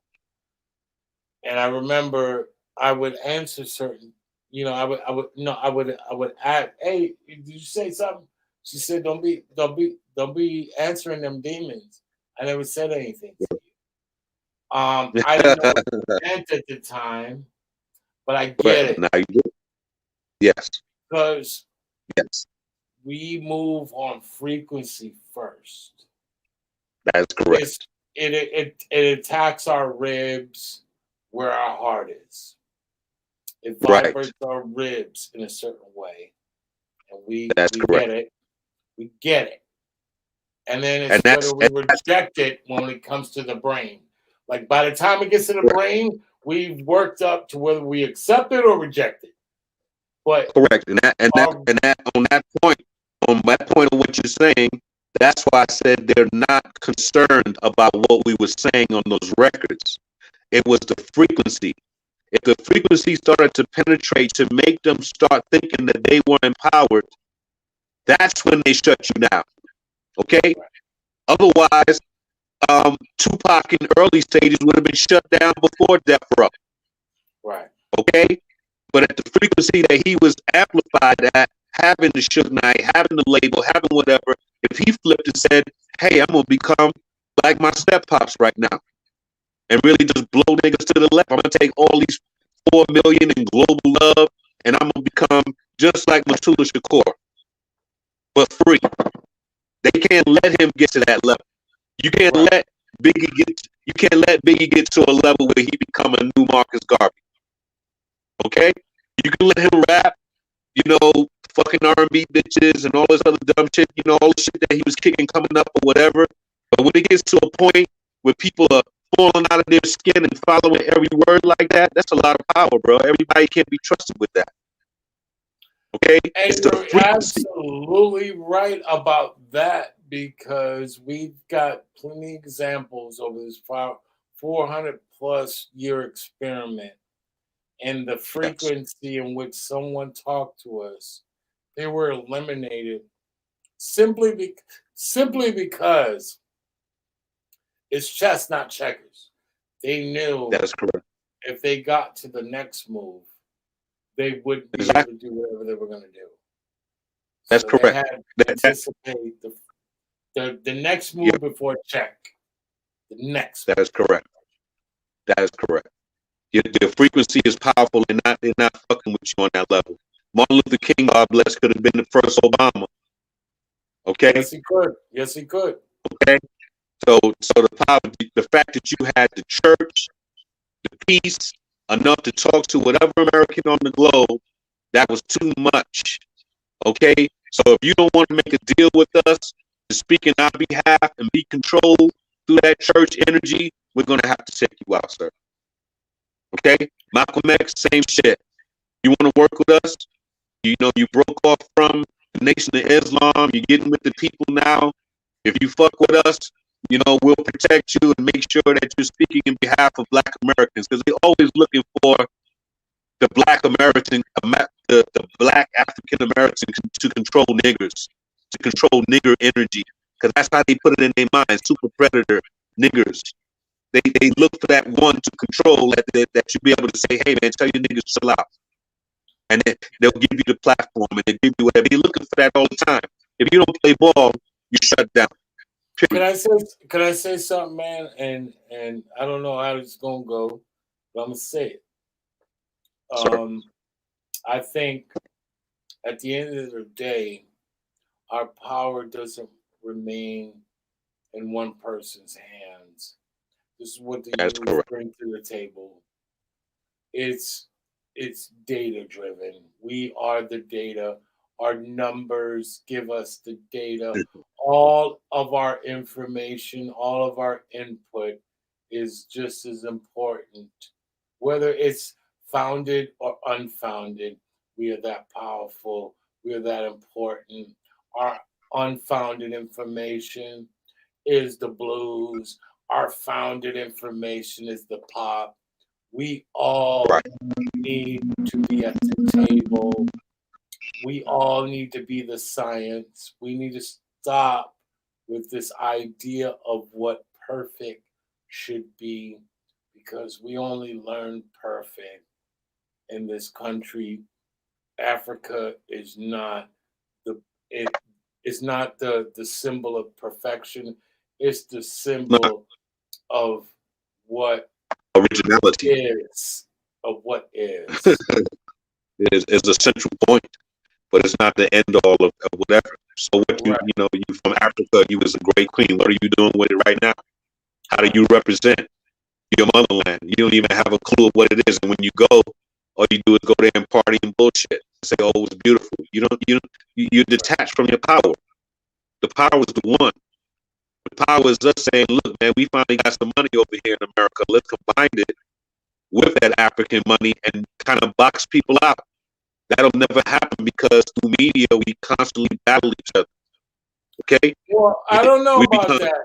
I never thought that I would live at this time, and that happened. I never thought that I would see, members of the Klan run the country, and that happened. I never thought I would see certain things, and those things happen. I think as elders, we have a responsibility once again to to remind ourselves what it is to be a child. While we teach, we actually have to be children as well too. We have to know I don't the understand. You best. said something about the Klan running something. What do you mean? Oh, well, I'm being funny, but Oh, yeah, we lived through 4 years of what the Klan, in a lot of ways, um, we seen prior to, but it never necessarily came to fruition in the light that it did. in that regard. But we actually had a Well, I'm saying, bro, run the country. there's been 40-something of those dudes sitting in that seat. So No, you but know, I'm saying in the consciousness of the last 4 years, absent the black man, that was the response. That was the perfect response from Obama. And it was so unbelievable for those people that didn't get it, that we've seen it coming. Like the only response from Obama was the Klan. We seen it, but we were thinking New Year's. Like, come on, man. There's no way in 2020 whatever we're going to be dealing with that, because that already happened. But that shows you that history repeats itself all day long. And we went back to 1960. Yeah, it does. But the system is made partially by them. So we never escape what that is, even when the black man is in power. All right. We don't But escape. but to be fair, we never had Hoover run the country. Hoover was fucking crazy, but he never ran the fucking country. What's the dude from Alabama?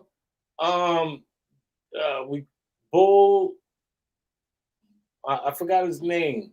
The bull. What was it? I didn't hear you. I didn't know. Bull Connor. Right. He was from Louisiana. Anybody in the chat right now listening, can you answer that question? Bull Connor. Bull Connor was another motherfucker that was on that tip, but he never became president. Like, this is the first time in our history that the Bull Connor, the Hoover, got elected. We seen that. We got 4 years of it. Say what you want about Reagan. But I'm listening. No, I got you. Say what you want about Reagan, but he wasn't Bull Connor. He wasn't Hoover. These people were blatant. But I'm blessed that we have that. I feel like that was the best thing that ever happened to us, because back to the older point, I think our kids needed to see that. And our kids stepped up to the plate. They went out there and marched. They went out there and said, yo, we ain't having that shit. And if it wasn't for our kids up there fighting, God knows where we'd be. Because we need to be out here showing them how to march, showing them how to take their thing. But we need to be able to be, at the same time, let them do what they're going to do, because they're going to live in this world a lot longer than we are. And yeah, they don't need to be marching, bro. They're going to start killing these kids, man.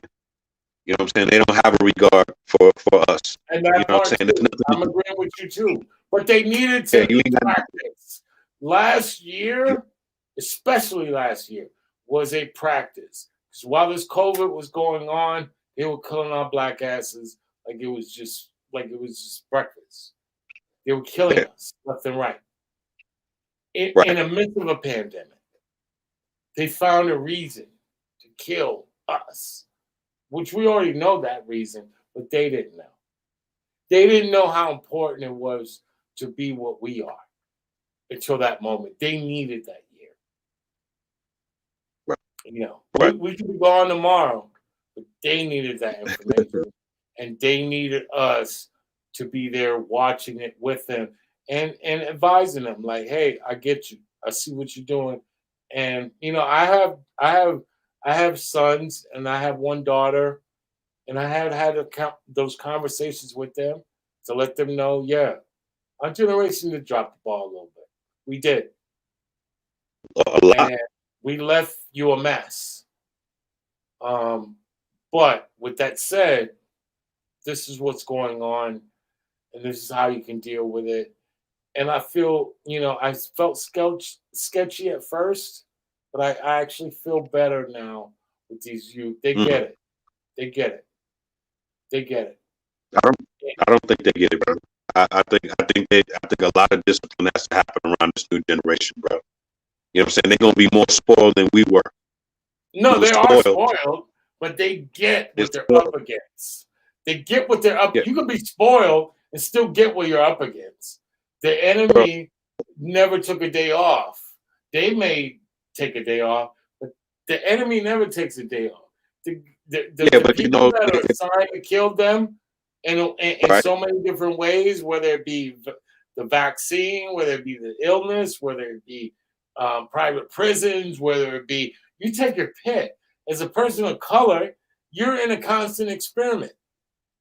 They're experimenting on us. They're taking our organs, making sure that we're gone so they can, we're the original people on They this don't earth. get it, bro. They don't get it, bro. I don't speak in their behalf. Because if you got it, your number one artist wouldn't be putting $24 million stone in the middle of his head while people are starving and can't find work. Okay? No, but And you go out and buy the records to them. Come on, man. Bullshit. You gotta admit. Bullshit. You gotta admit. I can't see it. That dude will be the example that we needed. He will be the Sphinx in Egypt. He will be shown for what that is. To your point, he made the decision, but he will be the Sphinx. They will chop off his nose in public square. It will be historically drawn that that's what happened to him. And he will not be enough to diminish the legacy of Egypt.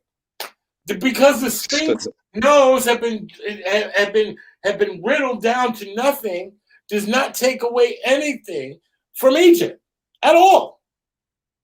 It only amplifies the story. The story is that not only we were attacked from outside, but we were attacked from within. This is why I'm saying the kids get it. They're not as silly as I thought they would. And I'm right with you, bro, because I'm right there, man. I felt that, man. I'm like, dude, these people ain't never dealt with the issues I had to deal with growing up in the South. They never had to deal with that. I brought my kids recently down here to Florida, and they're seeing certain things that they never seen growing up there. It was a different, like the racism in the Midwest, South, New York, and the West Coast are totally different. Yes, they are. All have an applied science behind them based on where you live. And I'm saying that as a father, I know that I could be fucking worried as hell of not only what I left them, but the ability in which they could deal with it. But let me tell you something, man. These kids, they do got the internet, the same internet we learned. When they realize how important they are, because they're struggling with that. And the world's telling them straight up, they're actually doing the work for us. That devil is actually doing the work for us. They're telling them how much they're important. Right now, maybe they may not see it because we're early in the struggle in this chapter. But they're going to get it a lot faster than we did. And I believe that. I pray for that, brother, but I doubt it. Without the discipline and connecting to the wisdom that you have right now. I don't think discipline is applied. Sometimes in cultures, in the thousands of years, billions of years that we've been on this planet, there wasn't a need for Noah twice. Noah only came once. There wasn't a need for a Moses. Moses came once. There wasn't a need for two Jesuses. Jesus came once. Yeah, but there's not a need for a double of the same thing. Sometimes based on where we're going through requires a different approach. Yeah. And I think we're children in that. We're children in that. Yeah. We live half of our lives without this technology. We can live without it. That technology been in his closet for 20 years before it was handed to us, brother. You know what I'm saying? No, I'm saying we lived without it. All I'm saying is that we lived without it. It's been here, Yeah, but we lived without no it. doubt. And that's why the wisdom that we have from being without it, they have to learn that. Okay? Without that, there's no discipline. You're depending. You get up in the morning, screens on your face. You move around the day, screens on your face. You know what I'm saying? You don't even greet your family the way that you greet a machine. All right? Ain't that crazy? So Ain't that crazy? how can they get it? How can they get it if that's the protocol? I'm on a call, Mom. I don't have no time to give you a hug and love and be grateful for you putting food on my table. You ungrateful. All right? You got these artists out here now. Look, bro, there are 3 artists right now making ball player money. If they form the NWA right now, or they form the X-Clan or PE type of group right now, they don't need anybody else to support them and tell them what to do. You got the bread, you got the following. All they need is the guidance and the wisdom from that point. We are the wisdom. We are the wisdom. Don't go that route. That's a trap. Don't fuck with that. That's a trap. Cut your phone off. Train. These things come from us because the grandparents, the ones who taught us, don't even have time for any of that shit at all. And they shouldn't have to be bothered. All right? Their job was us. Our job is them. I don't feel that they get it. Period. Because the true lessons were never given. Y'all got an illusion. All right? Cats fight to get support. When we were coming in the music game, keeping it music. When we were in the music game, you had to fight and promote yourself. Now it's just get up in there, smack somebody in the face, or show your ass, put your ass on the sink, and you don't have to go to modeling school. You can just get followers and crazy DMs. People send you money. Come on, man, this is foolish. And you don't have enough intelligence to see what that is by this time. Let me ask you one thing. Certainly. And I'm only going to ask you this because we're similar in age in that we came from similar upbringings in that timing was everything. Time is really one of the most crazy things we have on this planet or this universe. Because time works for you, it doesn't work for you, it's everything and it's nothing. All at the same time. Like you shouldn't be acknowledging time, but you should be acknowledging time. When we were kids, our parents told us this is how the world is. Right. And a lot of them were wrong. Right. They gave us hope, which was good. But a lot of us perpetrated what was already being done based on their hope. They gave us hope in lieu of our own. They gave us sometimes an idea in lieu of our own. We were still developing ours. We didn't come with the KFC recipe yet. We're still working on it. And a lot of these things were given to us impartial. And we grew, we built it over time, but even that may not have been the answer. And I noticed a lot of American theology is based on answers. We claim that we want to be a faithful kind of loving place, but a lot of it is based on answers. Love is not an answer in that regard. Love defies answers because sometimes the answer is to walk away. But that's not where love fucking does its work at. It doesn't do its work where it's convenient, where it makes sense. Love lives in a place in which it doesn't make sense to your understanding. What I'm saying is, at the end of the day, these youths like us, there was a point in which we tuned our parents out because it was up to us to take the torch. And our torch and our machine and our approach was going to be different.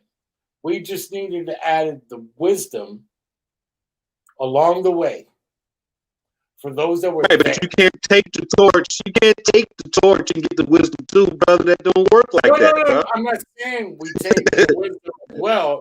That's not what I'm saying. I'm saying Okay. the wisdom wasn't left up to our parents. Sometimes the wisdom was left up to the dude on the street. Sometimes the wisdom was left through experience. Sometimes the wisdom was left up to other things other than what was preconditioned for us to view as wisdom. That's all I'm saying. And our kids are dealing with the same premonition that the day that we say that we're the end all be all, that's the day they tune out. We need to be the support desk, the help desk to their generation. We need to be customer service. When they need to make a call, that we're there to answer the call. It might have been different for us because there was no customer service like that. There was no help desk, at least, because we didn't have that technology. You had to find, if you were lucky enough to live on the right block in the right hood at the time that this person didn't turn into a complete crackhead, you were Right. able to get some wisdom that may have helped you along. And it might only been for you. Your block be damned. It just might have been for you. These kids don't think like that. They think it's meant for the community. They're dealing with a different set of problems. They want the whole community to understand.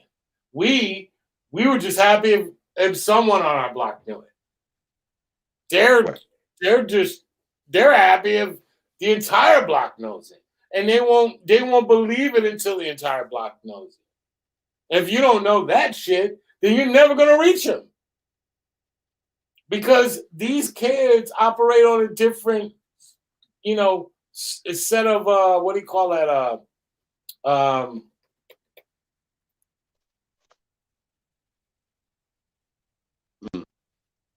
Mathematics. I get. I understand. They live on a different feed. The feed is Ethernet.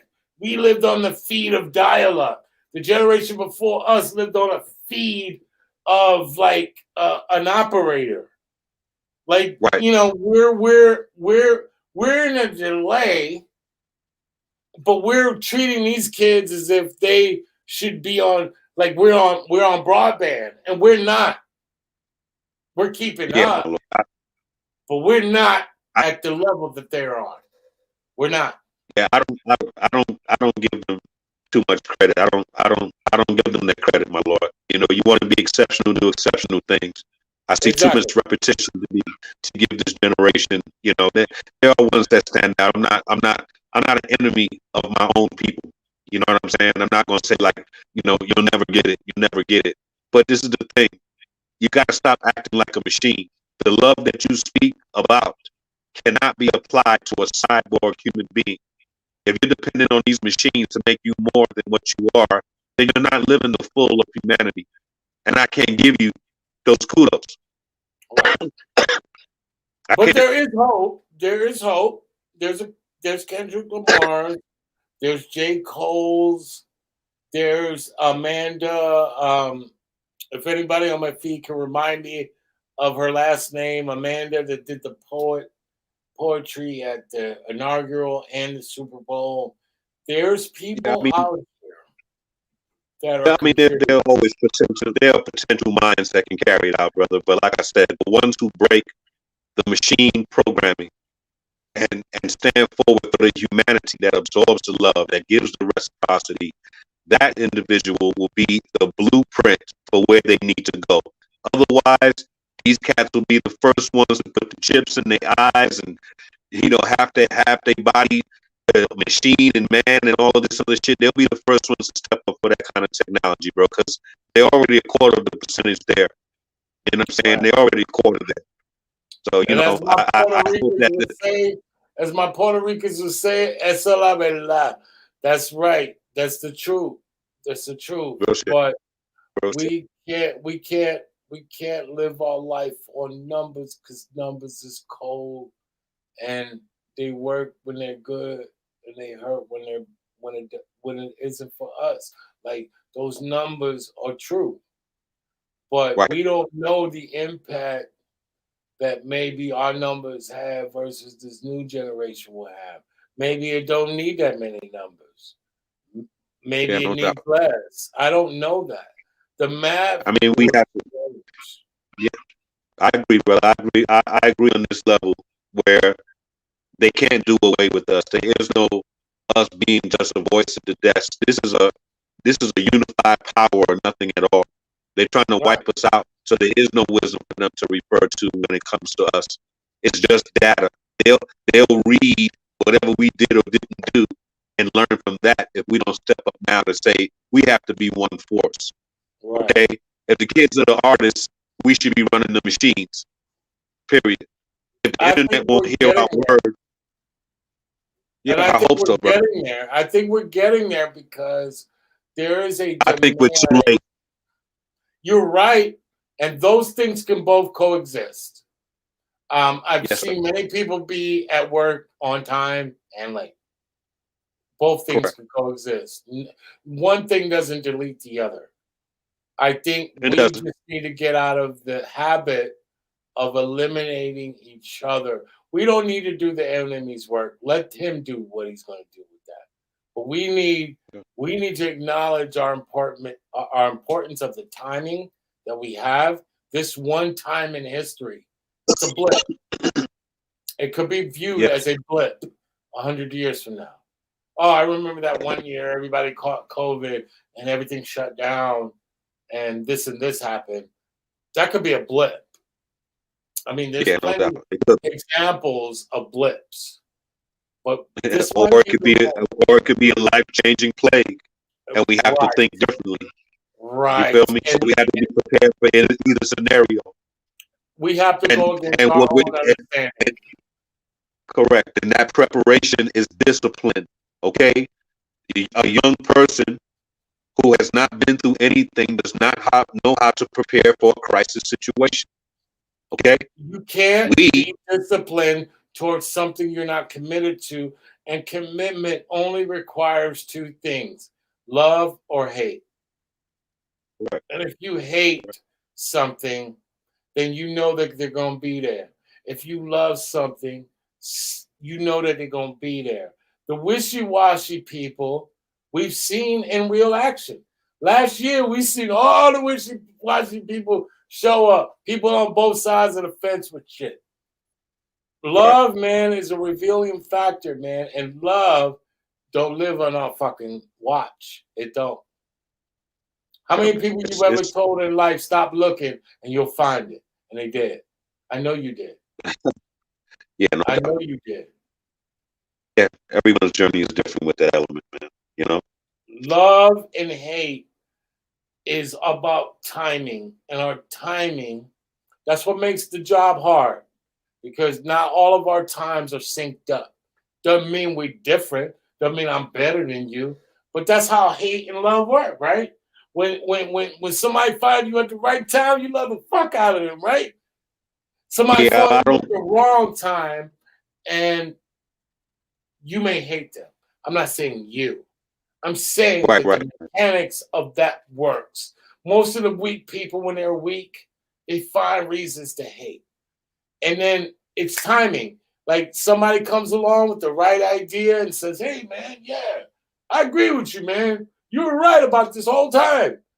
Yeah, I should hate. And they're easily caught up just because of the Yeah, timing. I don't calculate with hate, my lord. You know what I'm saying? I don't know how to do that. There's no comparison to the power of love. Hate is not a comparison. That's a human option when the person just gives up and has nothing else to represent. You feel me? Well, So I drop don't your compare it to the shit power on of love. there too, because I'm in agreement with you. I'm in agreement Sir. with you. I know what love means to me, and I know love is like music. I play a key, and there's a drum and a snare, and it was perfect timing. Like all of these things came right when it was supposed to come, and I didn't even Right. plan it. But that's what music And is, there's no right? comparison to that. There's no comparison to that. That feeling you just described, there's no comparison to that. Someone standing on the outside hating on that, that's not a comparison to that vibration that you feel. That's a man-conjured thing and a malfunction of emotion. Okay, there's That no part. force. That No part. shit. That No part. shit. I don't. There's no But comparison. That's what they. for the sake of understanding the fallen, those that fall short, I'm only giving a description so that anybody that may find themselves as being a fool, I'm allowing Yeah. this conversation to invite them. Okay, that's all I'm bringing that as up. That at the end of the day, we work on frequencies, and timing is everything. Yes. There's plenty of songs that came into my head since I was in the studio or around the right musicians at the time. The song really never manifested the way I heard it the initial time I received it. But Right. there's songs that you receive, and all the timing, everything is, all the people are present. Studio's there, you can record, everything works. Right. And so while we're thinking about the love, while we're thinking about everybody that has, we also need to think about the people that have not. I'm not coming to you from factual basis. I'm coming to you from a forgiving basis. That the people that don't realize the error in their ways, they're out there too, and they're trying to figure out their ways.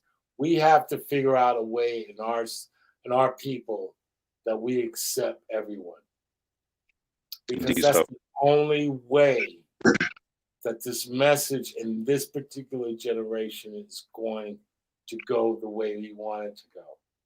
If we start And that's what- filtering, and then they're going to filter, it's not going to get to nobody. It's going to get to like 3 people.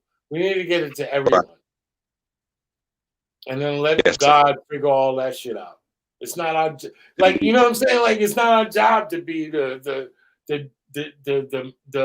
what do you call that? The district manager and the floor manager. That's correct. We can't play God at this time, right? We just have to do our part. We just gotta And play I our hope- part, man. That's it, bro. That's it. And everything you've done, and I can't say this enough. And not only are you one of my heroes, you've inspired me as an artist. I never thought I'd talk to you. This wasn't what I wanted to do. Like, I didn't want to do a show. Like, I didn't want to be this person. Like, that's not what I wanted. I still don't want to do it. Like, that's not what I want to do. But I almost died in a car accident, and for some reason, God put on my heart that He agreed with certain things that I agreed with, and I don't understand. I still, to this day, I don't understand why. Why? I wanted to see something in my city that gave our people what I felt we've been needed, which is communication. Communication. I loved hip hop all my life, and I live in a city. I come back to a city in which not always do I feel like that communication is being talked about, and I wanted to do that, but that was like some funny shit, like, you know, like maybe sometimes you put some cologne on, you feel like you smell good, you're gonna go out somewhere. Like, I didn't put much thought into that, but I almost died in a car accident, and God fed that back to me, right? Like, how many people you talked about your ideas, and then you forgot about them, and your people said, "Hey, remember what you said to me?" But that's what God did. Yes. Exactly. He told me about what I said to him in confidence and said, "Make that happen." And I'm like, "How?" And I just did it. I just did it. I didn't know we needed this, and I'm only doing this because we needed this. And and once again, you know, I can't belabor this enough. You're one of my heroes. I remember every word you said when you were saying what you said. And I know how important that shit was, not only to me, but the world. Yes. Thank you, And brother. to be able to talk to you today as a human being and not necessarily as a fan, none of that shit was planned. None of that shit was orchestrated. I just think that is beautiful. And I Yes. think if we could continue to scale that in this moment of confusion or reallocation of our Yes. worlds, I think that's probably the best space for our people to spend a lot more of this moment listening and Yes. taking in who we are as a power, and then allowing that to take us to the space where we do what we need to do as a collective. I think this is the Indeed, beginning. brother. Let's talk. I'm honored for you to share your platform with me, brother. I appreciate you having me, man. Well, that's obviously reflected. I'm more honored than you are, and trust me on that. I've been reciting your raps forever. Some of your songs have got me through my entire day. Sometimes I told a job to go fuck themselves and play Funky Lesson or Heed the Word of the Brother. It got me through what I needed to get through that day. But I know I'm speaking for my city right now in a sense Right of on. you got a lot of people through. And never Thank you. forget what you've done for the strangers. Yes, I know sir. what you've done for the people you know, but never forget what you've done Yes. for the strangers, the people I that won't, you my lord. met, man. It's a real I, beautiful thing, and anybody in this world can do that. That's yes, sir, hero brother. service. Blessings, man. I appreciate that. No doubt, man. Powerful Um, conversation. yeah, man. I hope you don't lose my number. I hope we keep in touch because I got you. we are being kept alive for a bigger purpose than our own, and we need to utilize this moment to give back Yes. wherever we've forgotten what has been given to us. We need to be utilizing this moment to give entirely back and give more, and that's all we can do. Yes. That's all we can do. I'll Where can definitely be on you, man. I'll be yeah, on you man. because we have the documentary coming and we have the new album coming. So we'll have a lot more to discuss. And any new music you got, man, send my way, bro. I'm one of the only state. I'm a part of one of the only stations that don't apply to that bullshit. I play whatever the Yes, sir. fuck I want. I got a green light. I'm playing off Yes. people. I'm going out with a fucking bang, and I don't give a fuck about That's, what's supposed to be hot or not. I'm playing for and my that's why I'm people. talking to you. That's right. That's why I decided to do this interview because I feel that vibration. So definitely, I have you in that cash to make sure you get first dibs on what we're doing to just continuing to do our part. You know what I'm saying? Yes, So, sir. That's all so we can do, man. That's all we can that's it. do, man. It's not a lot. All we can do is a little, and that's fine, and that's okay. And we should support and celebrate all of our people who may Yes, not be doing everything. We don't need them to do everything. We don't need to condemn yes, our people for not doing everything. We need to start yes. celebrating our people for doing something. That's right. That's right. Whether That's right. you kick drugs, whether you be a better husband, whether you be a better human, whether you didn't allow a molester to run rampant in your neighborhood, we need to celebrate the little things. Fuck all these big shiny objects that we were told to worship. Right. We gotta stop get out of the distractions and just step Yeah, up to higher learning, brother. where can my Indeed. people get anything, Brother J, Black Watch Movement, X Clan? Tell the people that. Just tell them tune into our X Clan worldwide pages on the sites, and I will definitely have the links for them to touch our merch and to touch our products. So they can go through and see all the videos from the past and the present, kind of catch up to us. I'm not really just about selling things and stuff at the moment, man. I just want them to get the good vibration get back into the frequency of what Clan was about. And then I can present business that'll be in the sense of reciprocity, where they'll be receiving something and giving something as far as a donation and receiving that wisdom and knowledge that we've been portraying for all these years. So, but now just enjoy the videos and the new music, man, and get back in that rebel state of mind, you know? And I want to say this, though my people can't say it right now. I represent Orlando, Florida. We are unsung heroes when it comes to hip hop, but I know I can say this with complete 100% validity. You were important then. You are just as important now. Do not let your age affect any of that shit. Continue doing what you do. We need that. And do not forget your purpose, because it is eternal. Continue to do your shit, my brother. We need it. Thank you, my brother. Most honorable, man. I appreciate that. You already know, my brother. You already know. And that shit is fucking real, bro. It don't matter whether I said it or not. That shit is the truth. Give it up for my brother. Brother Jay from X-Clan. We love you, bro. Continue to do your shit. Continue, brother. We love you, man. Continue. Stay in touch. Love you too, bro. Stay in touch, man. Thank everybody for tuning in, man. Much respect.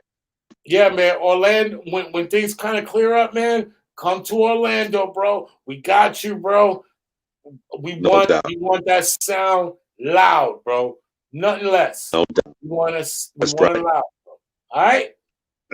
All right, family. Be good, Roman. Good to build with you, my lord. Peace, yes, sir. You already know. Brother Jay from X-Clan. Let's go. Man. Bless. Yes, bro. I'm so honored to have such a hero in the movement, in the struggle. He's inspired so many. I was able to talk to him and build with him, man.